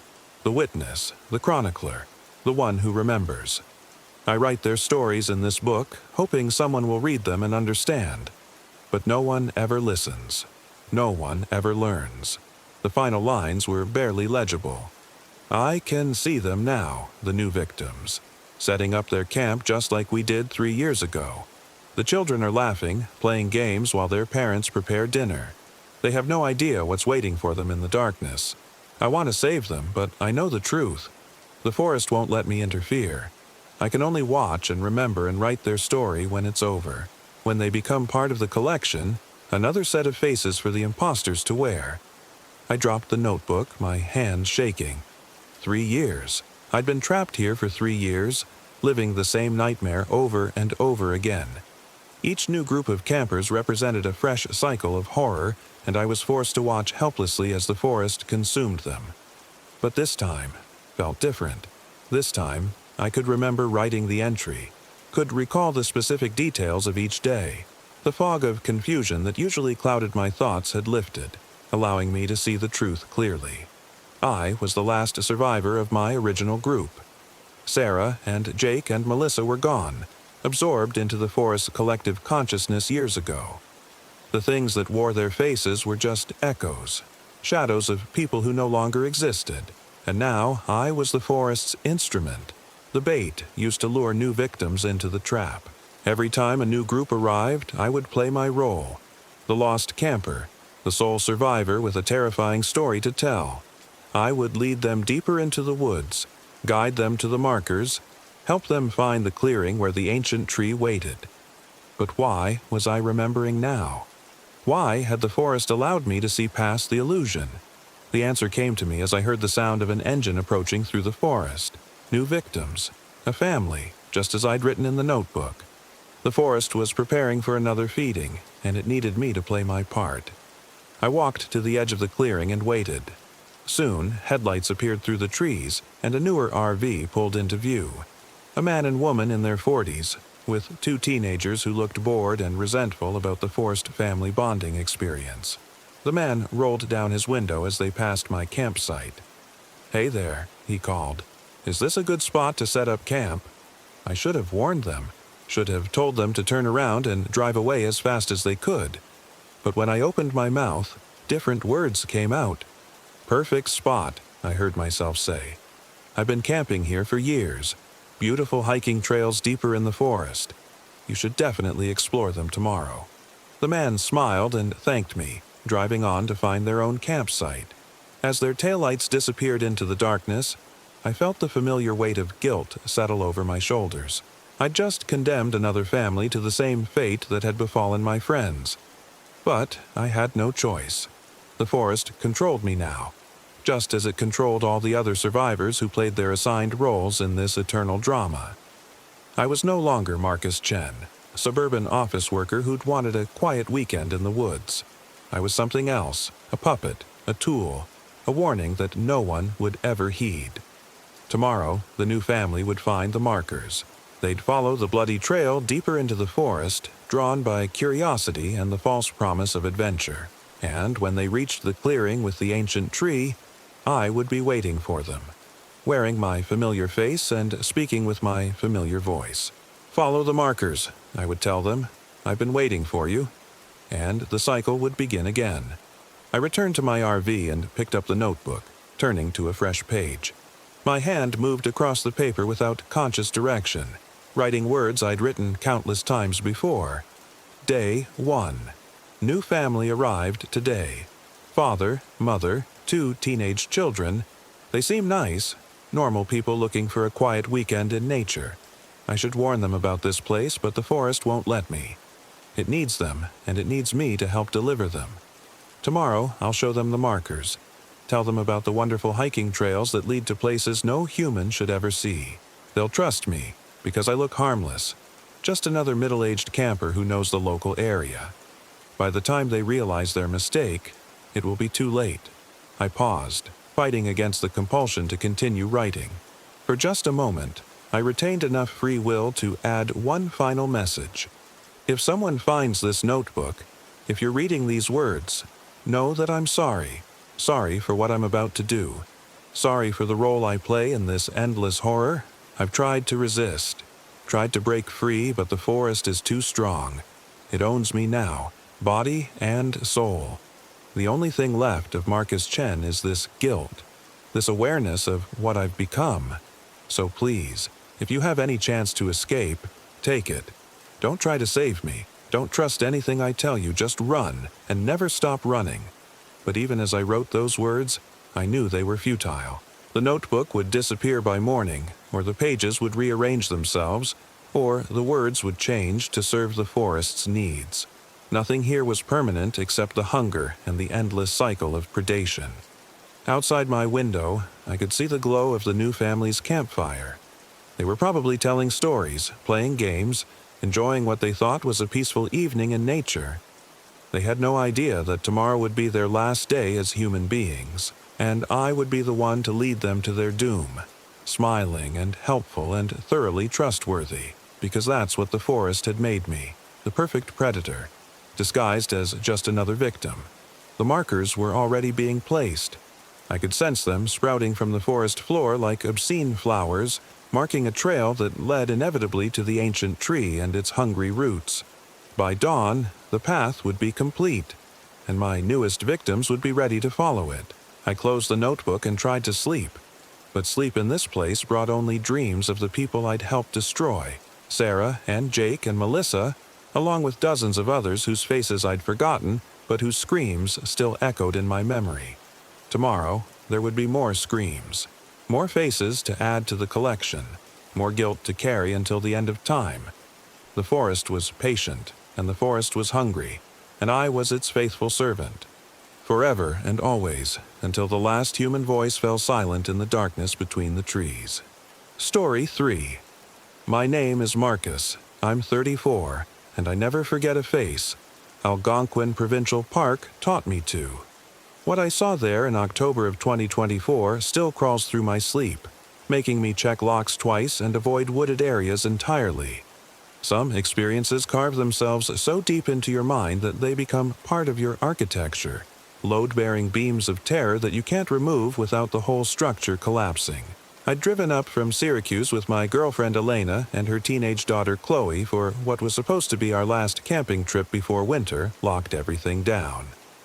Elena had been pushing for more family bonding time since she and I had gotten serious, and Chloe, 16 and perpetually attached to her phone, needed what Elena called digital detox. The Algonquin backcountry seemed perfect, remote enough to force disconnection, beautiful enough to maybe bridge the gap between Chloe's sullen tolerance of me and something approaching acceptance. We'd rented a modest RV from a place in Watertown. Nothing fancy, just a 25-footer with a kitchenette, tiny bathroom, and a fold-out bed over the cab where Chloe would sleep. Elena and I would take the rear bedroom. The plan was simple. 4 days at a backcountry site near Cache Lake, hiking during the day, campfires at night, and hopefully some actual conversation instead of Chloe's usual grunts and eye rolls. The drive through the park was stunning. October had painted the maples and birches in brilliant reds and golds, and the afternoon light made everything look like a tourism brochure. Elena kept pointing out particularly beautiful spots while Chloe filmed them through the RV window, probably for some social media story she'd post when we got back to civilization.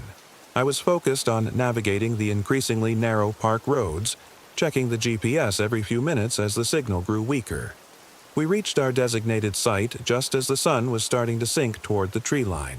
It was perfect, or seemed perfect. A small clearing surrounded by towering white pines and red maples, with a fire ring already set up and a picnic table that looked solid enough. Cache Lake sparkled through the trees about 50 yards away, and everything was peaceful except for the distant sound of loons calling across the water. "This is actually pretty nice," Chloe admitted, which from her counted as enthusiastic approval. She was already walking around the perimeter of the site, phone held high as she searched for any trace of signal. "Though I'm getting like 0 bars. "That's the point, honey," Elena said, unpacking our camping chairs from the RV's storage compartment. "We're here to disconnect and spend time together." I was busy leveling the RV and hooking up our water hose when I noticed the first thing that seemed off. There were scratches on one of the pines at the edge of our site.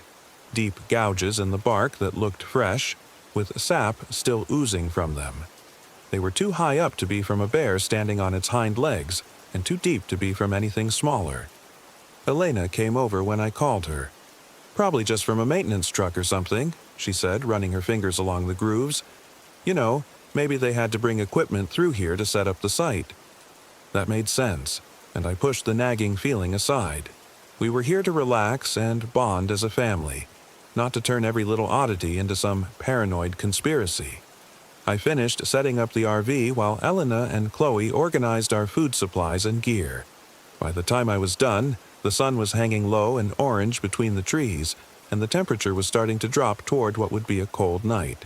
We made dinner on the RV's tiny propane stove, just pasta with jarred sauce, nothing fancy, and ate it at the picnic table while the woods around us filled with the sounds of evening. Owls calling back and forth, the rustle of small animals in the underbrush, and that constant background whisper of wind through pine needles. It was peaceful, almost meditative, and I could see Elena starting to relax in a way she rarely did back home. "So," she said, twirling pasta around her fork, "what should we do tomorrow? I brought some trail maps, and there's supposed to be this really beautiful waterfall about 3 miles north of here. Hiking sounds good," I said, "as long as the weather holds." The forecast had called for clear skies, but this far north in October, weather could change fast. Chloe was picking at her food, still glancing at her phone every few seconds even though it remained stubbornly signal-free. "How long do we have to stay out here?" she asked. 4 days, Elena said firmly, "and you're going to enjoy them. I just don't see what's so great about being dirty and uncomfortable when we could be at home watching movies or something." "When I was your age," I started, then caught myself before completing what would definitely sound like an old man lecture. Chloe had been tolerating me for the past 8 months since Elena and I had gotten serious, but I was still walking a careful line between trying to connect with her and not overstepping into trying to be her father territory. As darkness settled over the camp, we built a fire in the ring and sat around it in our camp chairs. The flames pushed back the encroaching night, creating a bubble of warm orange light that made the surrounding forest seem even darker by contrast. Elena had brought marshmallows and we roasted them while she told stories about camping trips from her own childhood. Chloe gradually seemed to warm up, laughing at Elena's description of the time she'd gotten lost for 6 hours because she'd followed what she thought was a trail but turned out to be a deer path. That's when we heard the first howl. It came from somewhere deep in the woods, maybe a 1/4 mile away. A long, mournful sound that seemed to go on forever before trailing off into silence. All 3 of us stopped talking and listened. "Wolf?" I asked. "Maybe," Elena said, but she sounded uncertain. Though I didn't think there were many wolves this far south in the park. The howl came again, closer this time, and something about it made the hair on the back of my neck stand up. It didn't quite sound like any wolf I'd ever heard, either in person or in nature documentaries. There was something almost human about the cadence of it, like someone trying to imitate a wolf howl, but not getting it quite right. "That's creepy," Chloe said, moving her chair closer to the fire. "It's just an animal," Elena said, but I noticed she was looking toward the dark line of trees with a nervous expression. Probably just marking territory or trying to communicate with its pack. We sat in silence for a few more minutes, listening, but the howling didn't come again. Eventually, the conversation resumed, though it felt more forced now, and we all kept glancing toward the woods. When Elena suggested we call it a night around 10:30, nobody argued. Inside the RV, we went through our nighttime routines in the cramped space. Chloe climbed up to the cab over bed with her phone, still hoping to catch even a single bar of signal, while Elena and I got ready for bed in the rear bedroom. The RV felt warm and secure after the mysterious sounds outside, and I was starting to think I'd been overreacting to what was probably just ordinary wildlife. I was wrong. I woke up around 2 in the morning to the sound of something large moving around outside the RV. At first, I thought it might be a raccoon getting into our trash, but the footsteps were too heavy, too deliberate. Something was walking slowly around the perimeter of our campsite, and occasionally I could hear what sounded like sniffing or breathing. Elena was still asleep beside me, and I didn't want to wake her unless I was sure there was actually something to worry about. I slipped out of bed as quietly as I could and crept toward the front of the RV, where there was a small window that looked out over our campsite. The fire had burned down to just glowing coals, providing barely enough light to see anything. But there was something out there, a large, dark shape moving between the trees at the edge of our site. As I watched, it stopped next to the pine tree with the scratch marks and seemed to rear up on its hind legs, much taller than any bear should be able to stand. My heart was hammering as I tried to get a better look, but the thing was just a silhouette against the slightly lighter darkness of the forest. It stood there for what felt like several minutes, perfectly still, and I had the horrible feeling that it was looking directly at the RV, directly at me, even though I knew it couldn't possibly see me through the small window. Then it dropped back down to all fours and disappeared into the trees so quietly that I wondered if I'd imagined the whole thing. I stood at the window for another 20 minutes, watching and listening, but whatever it was didn't come back. Eventually, I crept back to bed, but I didn't sleep much for the rest of the night. Every small sound outside, every snap of a twig or rustle of leaves made me tense up and strain my ears. The next morning, Elena noticed my bloodshot eyes immediately. "Bad night?" she asked, handing me a cup of coffee from the RV's tiny coffee maker. "Something was prowling around the site last night," I said. "Something big." "What kind of big?" "I don't know. Bear, maybe. But it seemed wrong somehow." Elena frowned. "Wrong how?" I struggled to put it into words. The way it moved, the way it stood up, it just didn't feel right.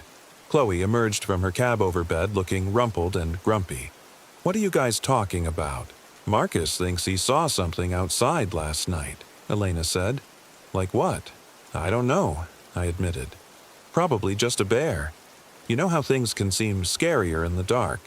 But as we ate breakfast outside at the picnic table, I kept scanning the tree line, looking for any sign of what I'd seen. The scratch marks on the pine seemed deeper in the morning light, and I noticed there were similar marks on 2 other trees that I'd missed the day before. Whatever had made them was big and strong, with claws that could gouge inches-deep furrows in solid wood. "Maybe we should head home early," I suggested. "Skip the hiking and just pack up." "What?" Elena looked at me like I'd suggested we burn down the forest. "We just got here yesterday. This is supposed to be our family bonding time." "I know, but—" "Dad," Chloe said, and my heart did a little skip because she'd never called me that before, not even once. "Are you seriously going to let some random animal scare you away from vacation?" The way she said it, challenging but not quite mocking, like she was testing whether I was the kind of man who would stand his ground or cut and run at the first sign of trouble, made me reconsider. Maybe I was overreacting. Maybe it really had just been a bear, and my imagination had done the rest. "You're right," I said. "It was probably nothing. Let's stick to the plan." We spent the day hiking the trail Elena had picked out, a moderate loop that took us through some of the most beautiful fall foliage I'd ever seen. The waterfall was spectacular, a 40-foot cascade that threw mist and rainbows into the crisp October air. Chloe actually seemed to be enjoying herself, taking pictures with her phone even though she couldn't post them, and Elena was more relaxed and happy than I'd seen her in months. For several hours, I managed to forget about the scratch marks and the mysterious night visitor. We were just a family enjoying the outdoors together, and that felt good in a way I hadn't expected. Chloe even walked beside me for part of the trail, asking questions about the different types of trees and whether I thought we might see any wildlife. "What kind of animals live up here?" she asked as we followed the trail along the edge of Cache Lake. "Oh, the usual stuff," I said. "Black bears, deer, moose sometimes. Lots of smaller things. Raccoons, porcupines, foxes. There are supposed to be wolves, but they're pretty rare and they usually avoid people." "What about that thing you heard last night?" "Probably just a wolf," I said, though I still wasn't convinced. "They howl to communicate with their pack." "It didn't sound like the wolves in movies," she said. She was right, but I didn't want to alarm her. Real wolf howls don't always sound like the movies. Sometimes they're more varied. We made it back to the campsite as the sun was beginning to set, tired, but in good spirits. Elena started dinner while I collected firewood, and Chloe helped by organizing our gear and getting the camp chairs arranged around the fire ring. It felt domestic and peaceful, and I was beginning to think that maybe the previous night's incident really had been just my imagination running wild. Then, as I was stacking the last of the firewood beside the picnic table, I found the prints. They were in a patch of soft earth near where I'd seen the shadowy figure the night before. Large, elongated prints that looked almost like a person's footprints but wrong in several crucial ways. The toes were too long, ending in what looked like claw marks, and the heel was narrow and pointed. They were much bigger than human prints, maybe 13 or 14 inches long, and they were pressed deep into the soil like whatever had made them was carrying tremendous weight. "Elena," I called, trying to keep my voice calm. "Can you come look at this?" She came over, wiping her hands on a dish towel, and stopped short when she saw the prints. "Jesus, what the hell made those?" "I have no idea." We both knelt down to examine them more closely. There were several prints forming a rough circle around our campsite, like something had been walking the perimeter. In the soft earth, they were perfectly clear and undeniably real. "Maybe some kind of deformed bear," Elena suggested, but she didn't sound convinced. "Bears don't walk on two legs for extended periods," I said, "and their paws don't look anything like this." "Then what? What are you guys looking at?" Chloe had come over to see what we were discussing. Elena quickly moved to block her view of the prints. "Nothing, honey, just some animal tracks." But Chloe was 16, not 6, and she pushed past Elena to see for herself. Her face went pale when she saw the prints. "What the fuck made those?" she whispered. "Language," Elena said automatically, but her heart wasn't in it. We all stood there staring at the prints, and I could feel the comfortable family atmosphere of the day evaporating like mist. These weren't the tracks of any normal animal, and we all knew it, even if none of us wanted to say it out loud. "Maybe we should head back to town for the night," Elena said quietly. "Get a hotel room or something." It was the first time she'd acknowledged that something might actually be wrong, and that scared me more than the prints themselves. Elena was the practical one, the skeptic who always had a rational explanation for everything. If she was ready to abandon our camping trip, then she was genuinely frightened. "Yeah," I said. "Yeah, that's probably a good idea. We can always come back tomorrow if—" A howl erupted from the forest, much closer than the night before, maybe only 50 yards away. It was the same almost human sound I'd heard previously, but louder and more intense, and it seemed to go on forever. As it finally died away, we heard something else. The sound of breaking branches, like something large was moving through the woods toward our campsite. "Get in the RV," I said. "Now!" We ran for the RV, Elena and Chloe scrambling up the steps while I grabbed our camp chairs and threw them into the storage compartment. I could hear whatever was in the woods getting closer, crashing through the underbrush with no attempt at stealth. By the time I got inside and locked the door behind me, my hands were shaking. "Start the engine," Elena said. "Let's get out of here." I fumbled for the keys, my heart pounding so hard I could hear it in my ears.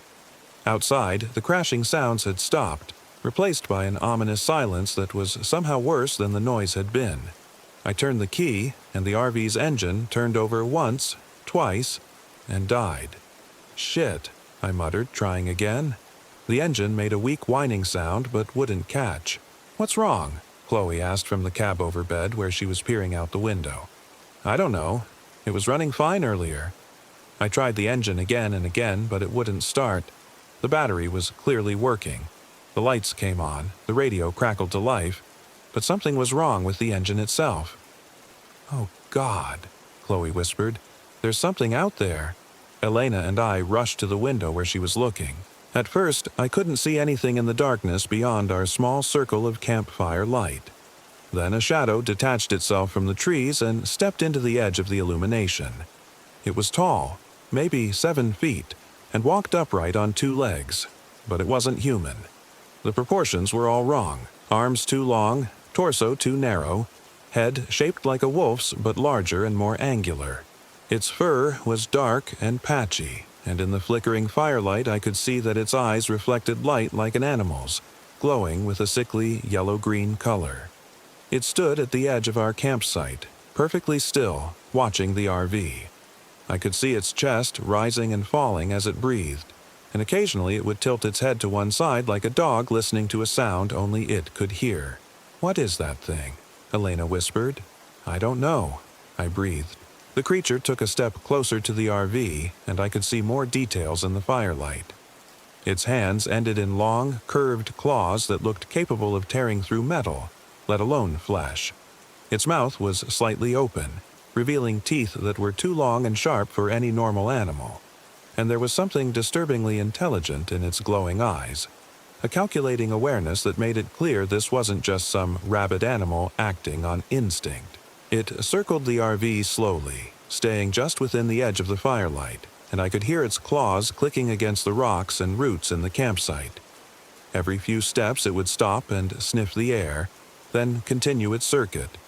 I had the horrible feeling that it was learning our scent, memorizing it for later use. "Try the engine again," Elena whispered. I turned the key, praying for the engine to catch, but it just made the same weak whining sound. The creature stopped circling and looked directly at the RV when it heard the noise, tilting its head with that unsettling dog-like gesture. "The radio," Chloe said suddenly. "Try the CB radio. Maybe someone can hear us." The RV came equipped with a basic CB radio, though I'd never used it before. I fumbled with the controls, trying to remember how the thing worked while the creature continued its slow patrol around our campsite. "Mayday, Mayday," I said into the microphone, feeling ridiculous but not knowing the proper protocol. This is an RV at Cache Lake in Algonquin Park. We need help. There's some kind of animal." I released the talk button and listened to static. No response. "Anyone on this channel, please respond. We're trapped by some kind of..."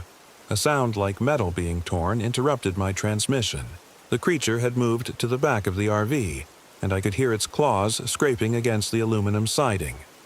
"It's trying to get in," Elena said, her voice tight with fear. The scraping sounds continued for several minutes, accompanied by occasional low growls that seemed to come from deep in the creature's chest. I tried the engine again, and again it refused to start. On the CB radio there was nothing but static and the occasional burst of distant voices too faint to understand. Then the sounds stopped. We waited in silence, straining to hear any indication of where the creature had gone. The fire outside was burning lower, and the circle of light around our campsite was shrinking. In a few more hours it would burn out completely, leaving us in total darkness. "Maybe it gave up," Chloe whispered. "Maybe," I said, but I didn't believe it. Something that intelligent didn't just give up, it was planning something. I was right. Around midnight, when the fire had burned down to just glowing coals, we heard the creature moving around the campsite again. But this time, it wasn't alone. There were multiple sets of footsteps, multiple low growls and huffing sounds. The pack had arrived. "How many do you think there are?" Elena asked. I listened carefully, trying to count the different sounds. 3, maybe 4. Jesus. They began testing the RV systematically, and I realized with growing horror that they were working together with a level of coordination that no normal animals should possess. One would scratch at the door while another tested the windows. A third circled to the back to examine the rear entry, while the fourth seemed to be inspecting the undercarriage. "They're smart," I said. "They're figuring out how this thing is put together." The RV began to rock slightly as one of the creatures pushed against the side. The aluminum siding creaked and popped under the pressure, and I wondered how much force it could take before something gave way. "Try the radio again," Elena said. I grabbed the CB microphone. "Mayday, Mayday, this is an emergency at Cache Lake Campsite in Algonquin Park. We are under attack by unknown animals. Please send help immediately." This time, there was a brief crackle of response. "Copy. Signal weak. Say again your location." "Cache Lake," I shouted into the microphone. "Cache Lake Campsite. We need help." But the response was drowned in static, and I couldn't tell if they'd heard me clearly. I kept trying, repeating our location and situation, but the signal seemed to be getting weaker rather than stronger. Outside, the creatures had found something interesting. They were clustered around the back of the RV, and I could hear excited chittering sounds like a pack of wolves discussing strategy. The RV rocked more violently as they pushed and pulled at something. "The propane tanks," I realized with a chill. "They're messing with the propane tanks." Elena's face went white. "Can they? I don't know. Maybe. If they damage the connections." The rocking intensified, and I heard the distinct sound of metal being twisted and torn. Whatever they were doing back there, they were strong enough to bend steel with their bare hands. "We have to get out of here," I said. "The RV isn't safe." "And go where?" Elena demanded. "They're right outside." "The lake. We can swim to the other side, find help." "It's October. The water's freezing. And what about Chloe?" I looked up at Chloe, who was huddled in her bed with tears streaming down her face.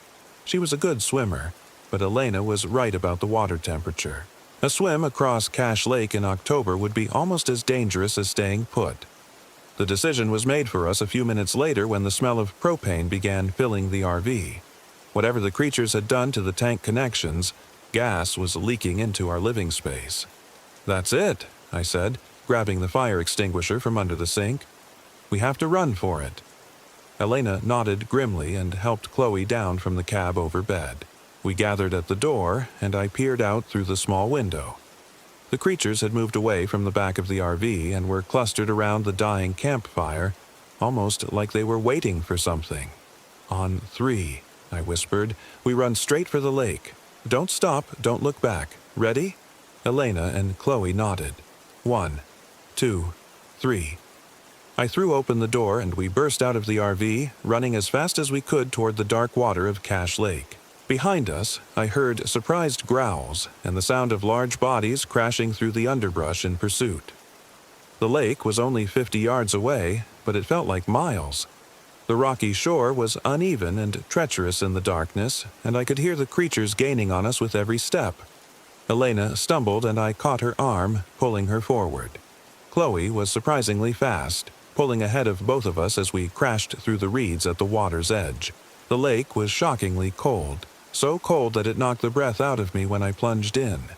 But the creatures stopped at the water's edge, pacing back and forth and growling but not following us into the lake. "They don't like water," I gasped, treading water while Elena and Chloe struggled with the temperature shock. "Or they can't swim," Elena said through chattering teeth. We dog-paddled away from shore, putting as much distance as possible between ourselves and the creatures. The water was so cold that I could already feel my muscles beginning to cramp, and I knew we couldn't stay in much longer without risking hypothermia. "There," Chloe said, pointing to a dark shape across the lake. "Is that a dock?" It was, a small fishing dock extending out into the water from what looked like a private cabin. If we could make it that far, we might find help or at least shelter until morning. The swim took forever. The lake was wider than it had looked from shore, and the October water sapped our strength with every stroke. By the time we reached the dock, Chloe was barely conscious and Elena was struggling to keep her head above water. I hauled them both up onto the wooden planks and we lay there shivering and gasping in the moonlight. The cabin was dark and appeared to be unoccupied, but I broke a window to get us inside. It was a simple hunting cabin with basic furniture and an old wood stove. I got a fire going while Elena stripped Chloe out of her wet clothes and wrapped her in blankets from the cabin's bedroom. "Is she okay?" I asked. "I think so. Just cold. We all need to get warm and dry." We spent the rest of the night huddled around the wood stove, taking turns feeding it logs from a pile beside the fireplace. None of us slept. Every sound outside, every snap of a twig or rustle of leaves made us freeze and listen. I kept thinking about the intelligence I'd seen in those yellow-green eyes and wondering if the creatures might find a way to track us across the water. Dawn came slowly, gray and cold. As soon as there was enough light to see, I left Elena and Chloe by the fire and went outside to assess our situation. The lake was calm and empty, and our abandoned campsite was barely visible through the trees on the far shore. There was no sign of the creatures. The cabin had no phone, but I found a pair of binoculars in a kitchen drawer and used them to scan the area around our RV. Even from this distance, I could see that the vehicle was tilted at an odd angle, and there appeared to be significant damage to the rear section where the propane tanks were located. "What do you see?" Elena asked, coming up behind me. "The RV's been trashed. We're not driving out of here." "So, what do we do?" "Walk. There's got to be a road that leads out of here somewhere." We found a gravel road about half a mile from the cabin, and followed it for 3 hours before we encountered another human being. A park ranger in a pickup truck who took one look at our bedraggled appearance and immediately radioed for backup. "What happened to you folks?" he asked as he drove us toward the park headquarters. I told him the story, or an edited version of it. Wild animals had attacked our campsite, damaged our RV, and forced us to flee across the lake. I left out the details about the creature's size and intelligence and the coordinated nature of their attack. I knew how it would sound. The ranger, whose name was Peterson, listened with a professional poker face. "What kind of animals?" "We're not sure. Wolves, maybe. But they were bigger than any wolves I've ever seen." We haven't had any reports of aggressive wolf behavior in this area." "You sure it wasn't bears?" "No," Elena said firmly. "These weren't bears." Peterson radioed ahead to arrange for a tow truck to retrieve our RV and promised that park officials would investigate the incident. He drove us to a motel in the nearest town, where we called Elena's sister to come pick us up. 2 days later, Peterson called me with an update. The tow truck had found our RV, but there was no sign of the creatures that had attacked us. The damage to the vehicle was consistent with large predators, but no tracks or other evidence had been found. "The thing is," Peterson said, "your campsite was clean. No garbage scattered around, no food scattered around, which is what you'd normally see after a bear attack. Almost like whatever did this was specifically targeting the RV itself." "What does that mean?" "I'm not sure. Maybe you folks just had some bad luck with a particularly aggressive animal. But I have to ask, had you been drinking? Using any substances?" "No," I said, though I knew he didn't believe me. "Well, we're going to keep an eye on that area. If there's a problem animal, we'll deal with it." But I knew they wouldn't find anything. Whatever those creatures were, they were too smart to stick around once people started looking for them. We never went camping again. Elena and I tried a few times to plan other outdoor trips, but every time we started making arrangements, one of us would find an excuse to cancel. Chloe stopped asking to go anywhere that didn't have cell phone service, and she developed an irrational fear of sleeping anywhere but her own bedroom. The official report blamed the incident on a possible encounter with stressed wildlife, and our insurance company covered the damage to the RV after a lengthy investigation. But I've done research since then, late-night internet searches that have taken me down rabbit holes I wish I'd never found. There are stories from indigenous peoples across North America about creatures that walk upright like men but hunt like wolves. The Algonquin called them Wendigo, and described them as cannibalistic spirits that possessed both human intelligence and supernatural strength. Other tribes had different names but similar descriptions. Creatures that could think and plan and work together, but retained the predatory instincts of wild animals. Modern cryptozoologists call them dogmen or beastmen, and there have been hundreds of reported sightings across the Great Lakes region over the past century. Most are dismissed as hoaxes or misidentifications, but the consistency of the descriptions is unsettling. 7 to 8 feet tall, wolf-like heads, human-like intelligence, and an aggressive, territorial behavior that goes far beyond normal animal responses. I've also learned that Cache Lake has a history. In 1987, a family of 4 disappeared from their campsite near the lake. Their RV was found damaged and abandoned, but no trace of the family was ever discovered. In 1994, 2 hikers reported being stalked by large wolves in the same area, and in 2003, a park ranger claimed to have seen something that shouldn't exist near the old logging road south of the lake. None of these incidents made the news. Park officials have a vested interest in keeping reports of dangerous wildlife encounters quiet, and most witnesses are reluctant to go public with stories that make them sound delusional. But I know what I saw, and I know Elena and Chloe saw it too. We don't talk about it. We've all agreed that talking about it just makes it worse. But sometimes I catch one of them staring out a window at dusk with that same expression of watchful fear. Chloe still calls me Dad sometimes, which should make me happy. But when she does it, I remember the way she said it that morning in the woods when she was challenging me not to run from whatever was out there. She was testing whether I was brave enough to be her father, and I failed that test. We all ran when it mattered. I still check the locks twice every night, and I've installed motion sensor lights around Elena's house. I tell myself it's just normal home security, but I know better. Some part of me is still waiting for those yellow-green eyes to appear in the darkness, for the sound of claws scraping against aluminum siding. Because here's what really scares me. I don't think those things at Cache Lake were random animals defending territory. I think they were hunting us specifically, with a purpose and intelligence that goes beyond anything in the natural world. And I think they're still out there, waiting patiently for the next group of unsuspecting campers to wander into their territory. The park is still open.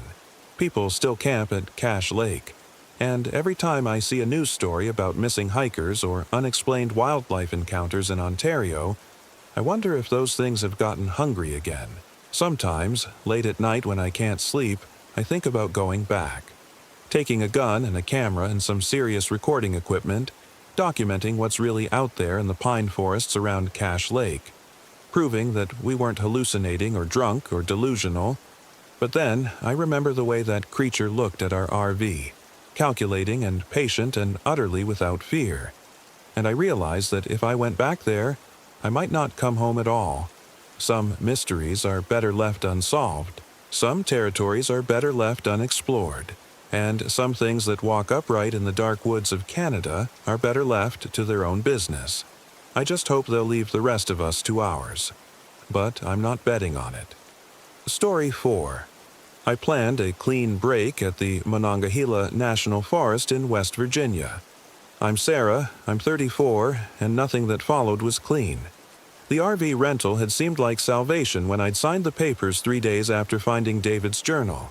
3 months of marriage, and I discovered he'd been documenting every argument, every perceived slight, every moment I disappointed him in careful, clinical handwriting.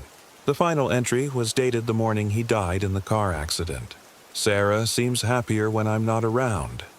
Perhaps she'll get her wish. I'd thrown the journal across our empty house and called the RV place that same afternoon. The Monongahela stretched across eastern West Virginia like a green blanket thrown over broken bones. I'd chosen the Cranberry Wilderness area specifically because cell service was spotty, and the nearest town was 40 miles away. I wanted to disappear for a week, to scrub David's voice from my head and maybe remember who I'd been before I'd started walking on eggshells around my own life.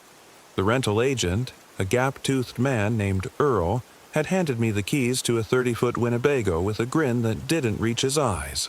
"She's got everything you need," he'd said, patting the side like it was a faithful horse. "Generator, full water tank, propane for heat. You picked a good time to go. Leaves are just starting to turn." I'd nodded and signed the papers, eager to leave Richmond behind. The drive had taken 4 hours, winding through increasingly narrow mountain roads until I'd reached the Forest Service road that led to the dispersed camping area. The last hour had been all switchbacks and drop-offs, the RV swaying like a drunk sailor with each curve. The campsite I'd chosen was a cleared area beside Cranberry Creek, surrounded by old-growth hemlocks that rose like cathedral pillars into the gray October sky. It was beautiful and isolated, exactly what I'd wanted. I'd leveled the RV, connected the utilities, and set up my camp chairs beside the creek. By sunset, I had a fire going and a glass of wine in my hand. That first night I'd slept better than I had in months. The trouble started on the second day. I woke to find my camp chairs overturned and scattered around the fire pit. At first, I assumed it had been wind. The mountains were notorious for sudden gusts that could knock the unwary off their feet. But the morning was perfectly still, and the chairs were heavy aluminum things that would have taken considerable force to move. I righted them and started coffee, telling myself that bears were common in the area. A black bear investigating the campsite would explain the disturbance. I made a mental note to be more careful about food storage and forgot about it. The day passed peacefully. I hiked a section of the Cranberry River Trail, took photographs of the changing leaves, and read beside the creek. As evening approached, I built another fire and heated a can of soup for dinner. The sun was setting behind the ridge when I noticed something odd. It was getting dark too fast. I'd been camping enough to have an internal sense of sunset timing, and this felt wrong. According to my watch, it was only 6:30, but the shadows had already swallowed the far bank of the creek. The light was draining from the sky like water from a cracked basin.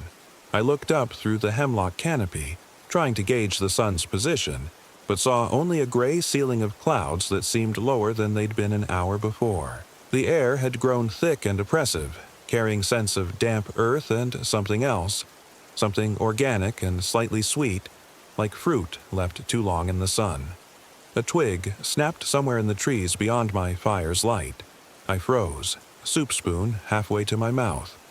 The sound had been deliberate, controlled, not the random crack of a settling branch or the scuffle of a small animal. Something large was moving through the forest, and it was being careful about where it stepped. "Hello?" I called out, feeling foolish. "Anyone there?"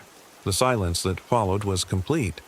Even the creek seemed to quiet, its constant murmur fading to a whisper.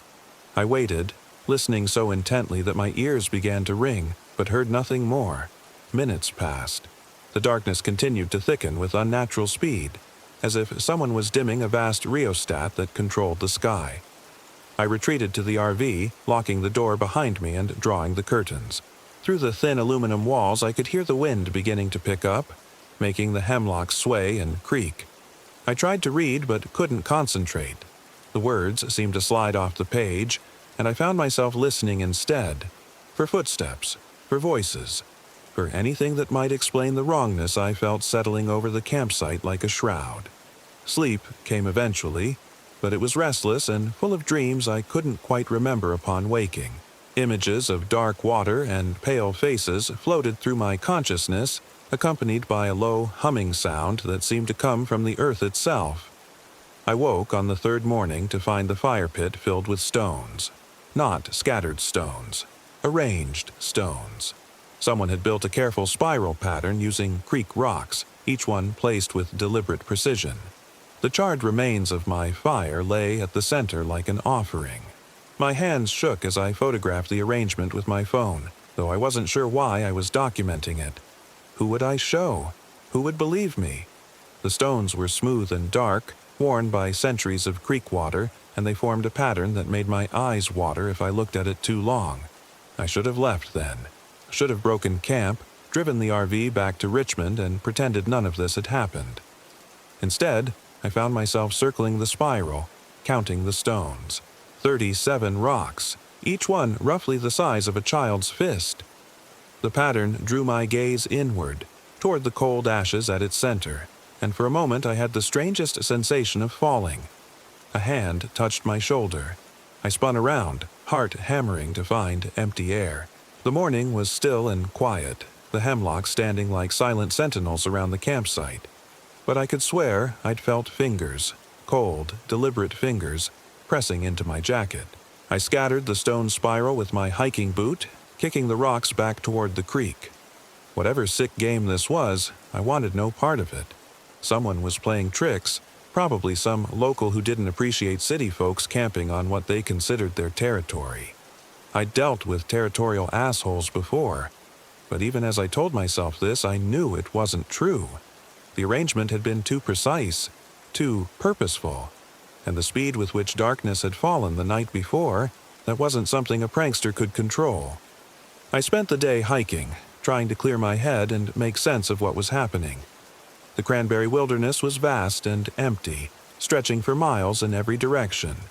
I saw no other campers, no hikers, no signs of human presence beyond the occasional trail marker.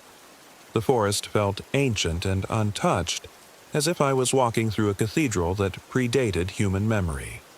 It was on the return hike that I found the bones. They were scattered in a small clearing about a quarter mile from my campsite, white and clean as if they'd been picked by carrion birds. At first glance, I thought they were deer bones, the remains of some animal that had died during the winter and been cleaned by scavengers. But as I knelt for a closer look, my blood went cold. The skull was wrong, too elongated, too narrow. The jaw hinged in a way that seemed almost serpentine, and the teeth were all incisors, sharp and pointed like needles. Whatever this thing had been, it wasn't any animal I recognized. Worse still were the markings carved into the bones, symbols that looked like a combination of letters and pictographs, etched deep into the calcium with something sharp. They covered nearly every bone fragment, turning the skeleton into a monstrous text I couldn't read. I backed away from the clearing, fighting the urge to run. The rational part of my mind insisted there had to be an explanation. Some sort of hoax, maybe, or the remains of an exotic pet that had died in the wild. But my hands were shaking as I raised my phone to take pictures, and the camera screen showed only static. I tried several times, but the phone refused to capture the image. The screen would flicker and distort whenever I pointed it at the bones, as if some interference was preventing the camera from functioning. Finally, I gave up and marked the location on my GPS, though even that seemed sluggish and unreliable. The walk back to camp felt endless. The trail seemed to twist and double back on itself, leading me through sections of forest I didn't remember from the morning hike. Twice I found myself at dead ends where the path simply vanished into thick undergrowth. It was only by following the sound of the creek that I finally made it back to the RV. Sunset was approaching again, and I dreaded the unnatural darkness that would follow. I built up the fire higher than necessary, surrounding it with a circle of rocks from the creek bed. Not in any pattern, just a simple barrier against the growing shadows. Then I sat in my camp chair with a baseball bat across my knees and waited. The darkness came earlier than before. By 5:30, the sky had turned the color of old pewter, and the trees beyond the firelight had become indistinct shapes that seemed to move when I wasn't looking directly at them. The air grew thick and still, as if the whole forest was holding its breath. That's when I heard the singing. It started as a low humming, barely audible above the crackle of the fire. At first I thought it might be the wind in the trees, but the air was perfectly still. The sound grew louder, resolving into a melody that was somehow familiar despite being unlike anything I'd ever heard before. It was coming from the woods across the creek. I stood up, bat in hand, and peered into the darkness. The singing continued, rising and falling in haunting harmonies that seemed to come from multiple sources. Children's voices, I realized with a chill. It sounded like a choir of children singing in the dark. "Who's there?" I called out, my voice cracking. "Show yourselves!" The singing stopped abruptly, leaving only the whisper of the creek and the snap of burning wood. I waited, every muscle tense, but the silence stretched on. Just as I was beginning to think I'd imagined the whole thing, a new sound reached my ears. Footsteps. They were coming from the direction of the singing, slow and deliberate. Not the confident stride of an adult, but the careful, measured steps of someone, or something, trying not to be heard. The footsteps paused at the creek's edge, and I could hear the soft splash of water being disturbed. Something was crossing the creek. I retreated to the RV, fumbling with the keys as the footsteps grew closer. My hands were shaking so badly I could barely fit the key into the lock. Behind me, I could hear wet feet slapping against the packed earth of the campsite. The door slammed shut just as something brushed against the RV's side.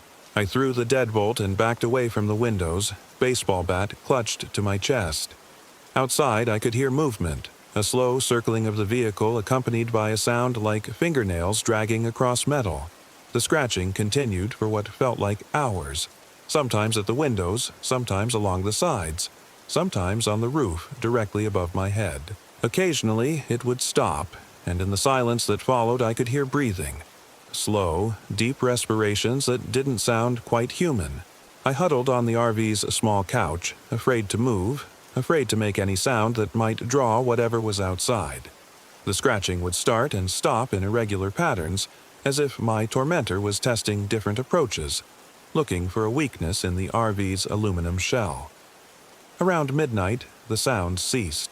I waited another hour before daring to peek through the curtains. The campsite appeared empty. The fire burned down to glowing coals. But something was wrong with the shadows. They seemed too deep, too solid, as if they were places where the world had been carved out and filled with black velvet. I didn't sleep that night. Morning brought no relief. The RV's exterior was covered in scratches, deep gouges in the aluminum that spelled out symbols similar to those I'd seen carved into the bones. But these markings were fresh, the metal still bright where claws or tools had scraped away the paint. My first instinct was to pack up and leave immediately. But when I tried to start the RV's engine, nothing happened. The starter motor turned over, but the engine wouldn't catch. I tried several times, pumping the gas pedal and checking the obvious things: fuel gauge, battery indicator, oil pressure, but everything appeared normal. I popped the hood and looked at the engine, though I knew next to nothing about RV mechanics. Everything seemed to be in place, but something felt wrong. The air around the engine bay had a strange smell, sweet and organic, like the scent I'd noticed that first evening. It wasn't until I looked more closely that I saw them. Mushrooms. They were growing throughout the engine compartment, sprouting from every surface like some alien infection. Pale, twisted things with caps that glistened wetly in the morning light. They'd wrapped around the spark plug wires, clogged the air filter, and sent tendrils deep into the engine block itself. I tried to pull them out, but they came apart in my hands, releasing clouds of spores that made me gag and stumble backward. The smell intensified, becoming a stench of rotting vegetation and something worse, something that reminded me of the morgue where I'd identified David's body. I slammed the hood shut and retreated to the RV, my mind reeling. Mushrooms didn't grow that fast. It was impossible. They would need weeks or months to establish themselves so thoroughly, not a single night. But as I looked around the campsite, I began to notice other changes. The trees seemed closer than they had been, their branches hanging lower over the clearing. The creek had changed course slightly, cutting a new channel that brought it within a few feet of the RV's side. And everywhere, sprouting from logs and tree trunks and patches of bare earth, were more of the pale mushrooms. The forest was changing around me, reshaping itself while I slept. I spent the morning trying to fix the engine, pulling out handfuls of the grotesque fungi and cleaning the connections as best I could. But for every mushroom I removed, 2 more seemed to take its place. They grew as I watched, pushing through metal and plastic with impossible persistence. By noon, I'd given up. The RV wasn't going anywhere. That left hiking out, but the thought of leaving the vehicle's protection filled me with dread. Whatever was happening in these woods, the RV's aluminum shell seemed to offer some small measure of safety. Outside, exposed and vulnerable, I would be completely at the mercy of forces I didn't understand. But I couldn't stay here indefinitely.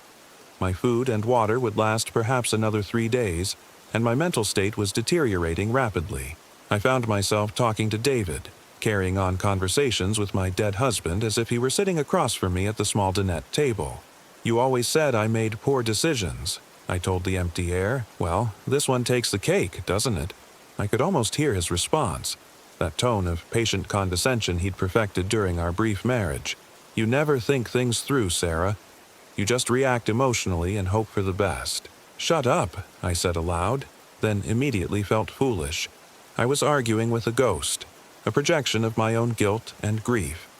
But in the oppressive silence of the RV, his voice seemed as real as my own. The afternoon dragged by in a haze of anxiety and false starts. I would decide to hike out, then change my mind at the last minute. I'd pack the emergency bag, then unpack it. I'd study the trail map, trying to plot the fastest route to the main road, then fold it up again when the distances seemed impossible. 4 miles to the Forest Service Road, another 6 miles to the highway, 10 miles total, through increasingly hostile terrain, while something stalked me through the trees. As the day wore on, the mushrooms continued to spread. They were inside the RV now, sprouting from the walls and ceiling in damp patches that hadn't been there that morning. I tried to scrape them off, but they left stains that looked disturbingly organic, like blood or worse things. The smell was becoming unbearable. Sweet and cloying and wrong, it seemed to coat the inside of my nose and throat until I could taste it with every breath. I opened all the windows, but that only let in more of the forest's infected air. By late afternoon, I was hallucinating.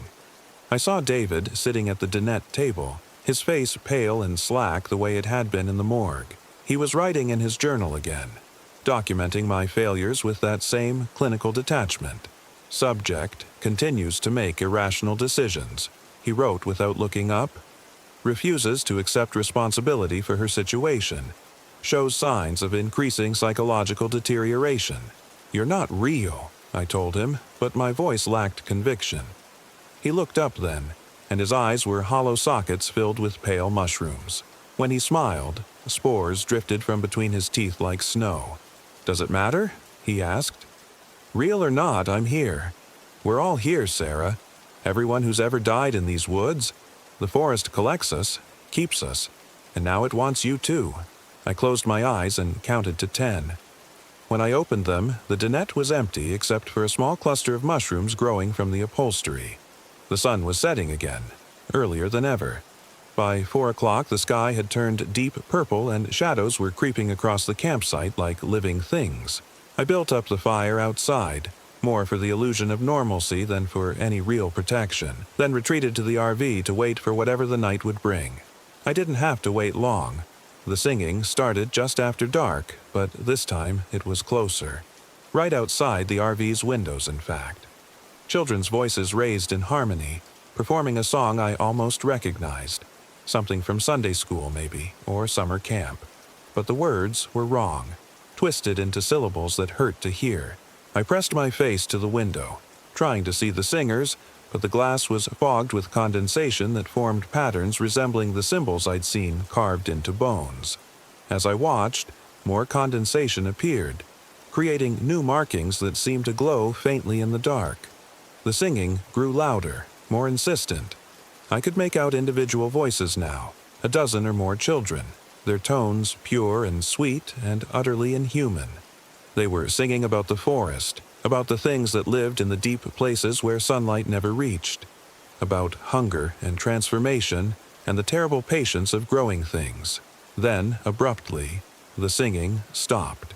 In the silence that followed, I heard a new sound, the scratch of fingernails against glass, slow, deliberate scratching that traced the condensation patterns on the windows. The markings began to glow brighter, pulsing with a sickly phosphorescence that hurt to look at. I backed away from the windows, baseball bat in hand, and bumped into something soft and yielding. I spun around to find David standing behind me, his morgue pale face split by that mushroom-filled smile. "It's time to go outside, Sarah," he said in a voice like rustling leaves. "They've been so patient. But patience has limits. The forest is hungry, and you've been chosen." I swung the bat, but it passed through him like he was made of smoke. He laughed, and the sound was the whisper of wind through dead branches. "You can't fight what's already inside you," he said. "Haven't you noticed? The spores, the smell, the way your thoughts keep drifting. You've been breathing it in for days. It's in your blood now, changing you cell by cell." I looked down at my hands and saw that he was right. Pale threads of fungal growth were visible beneath my skin, spreading up my arms like a root system. My fingernails had turned black, and when I pressed them against the RV's wall, they left deep scratches in the aluminum. The transformation was accelerating. I could feel it now, the alien presence growing inside me, rewriting my DNA with patient persistence. My thoughts were becoming less human, more something else. I found myself thinking about soil composition and moisture levels, about the slow cycle of death and decay that fed the forest's endless hunger. The scratching at the windows intensified, and I realized it wasn't coming from outside anymore. The sound was inside my own head, my changing fingernails tracing symbols against the inner surface of my skull. I stumbled to the RV's door, driven by an impulse I could no longer resist. The forest was calling, and every cell in my body was responding to that call. I was part of it now, connected to the vast network of fungi and rot that spread beneath every tree. The door opened before I could touch the handle. They were waiting for me. The children whose voices I'd heard singing in the dark. But they weren't children anymore, if they ever had been. They were pale, elongated things with too many joints and eyes like dark pools. Their skin had the waxy translucence of mushroom caps, and when they moved, I could hear the wet sound of spores being released into the air. They smiled at me with needle teeth and reached out with fingers that ended in black claws. Behind them, the forest pulsed with bioluminescent life, a network of connected organisms that stretched from root to canopy, all of it singing in harmonies that bypassed my ears and resonated directly in my bones. I stepped down from the RV and felt the earth welcome me. The mushrooms beneath my feet glowed brighter, and I could sense the vast intelligence that dwelt in the spaces between trees. It was ancient and patient and utterly alien, but it knew me now. I was part of its design, a new node in its expanding consciousness. The pale children formed a circle around me, their voices raised once again in that haunting song. But I could understand the words now, could feel their meaning in the transformed tissue of my brain.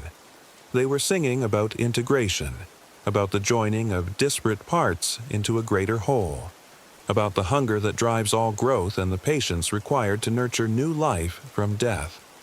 I opened my mouth to sing along and felt spores cascade from my throat like dusty snow. The song went on for hours or days. Time had become meaningless in the forest's eternal twilight.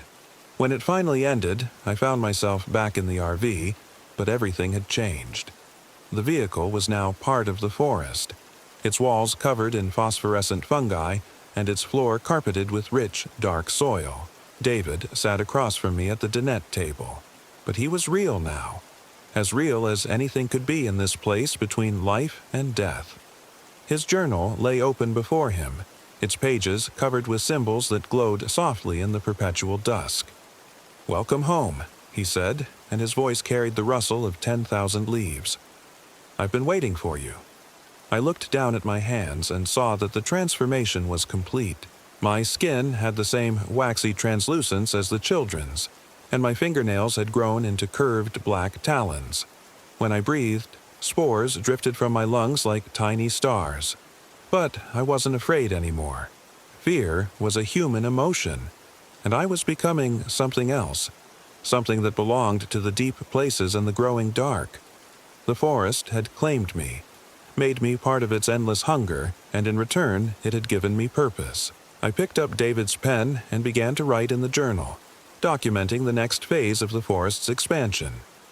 There would be other campers, other travelers who would stumble into the cranberry wilderness seeking solitude and peace. They would find something else entirely, a patient intelligence that had been dreaming in the soil for millennia, waiting for the right moment to spread its influence beyond the tree line.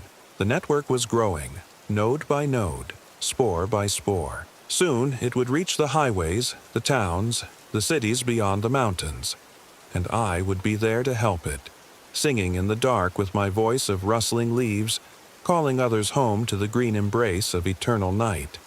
Outside the RV, I could hear new voices joining the choir, the voices of park rangers and search and rescue teams who had come looking for me. They would find me, eventually, but not in any form they would recognize. By then, they would be part of the song themselves, their human concerns transformed into something vast and patient and utterly inhuman. I smiled, feeling spores drift from between my teeth, and continued writing. There was so much to document, so much to prepare for the spreading dark. The forest had waited so long for this moment, and now, finally, it was time to grow. The network pulsed around me, singing its hunger into the deepening night, and I sang along in perfect harmony. No longer Sarah, no longer human, but something new and terrible and infinitely patient.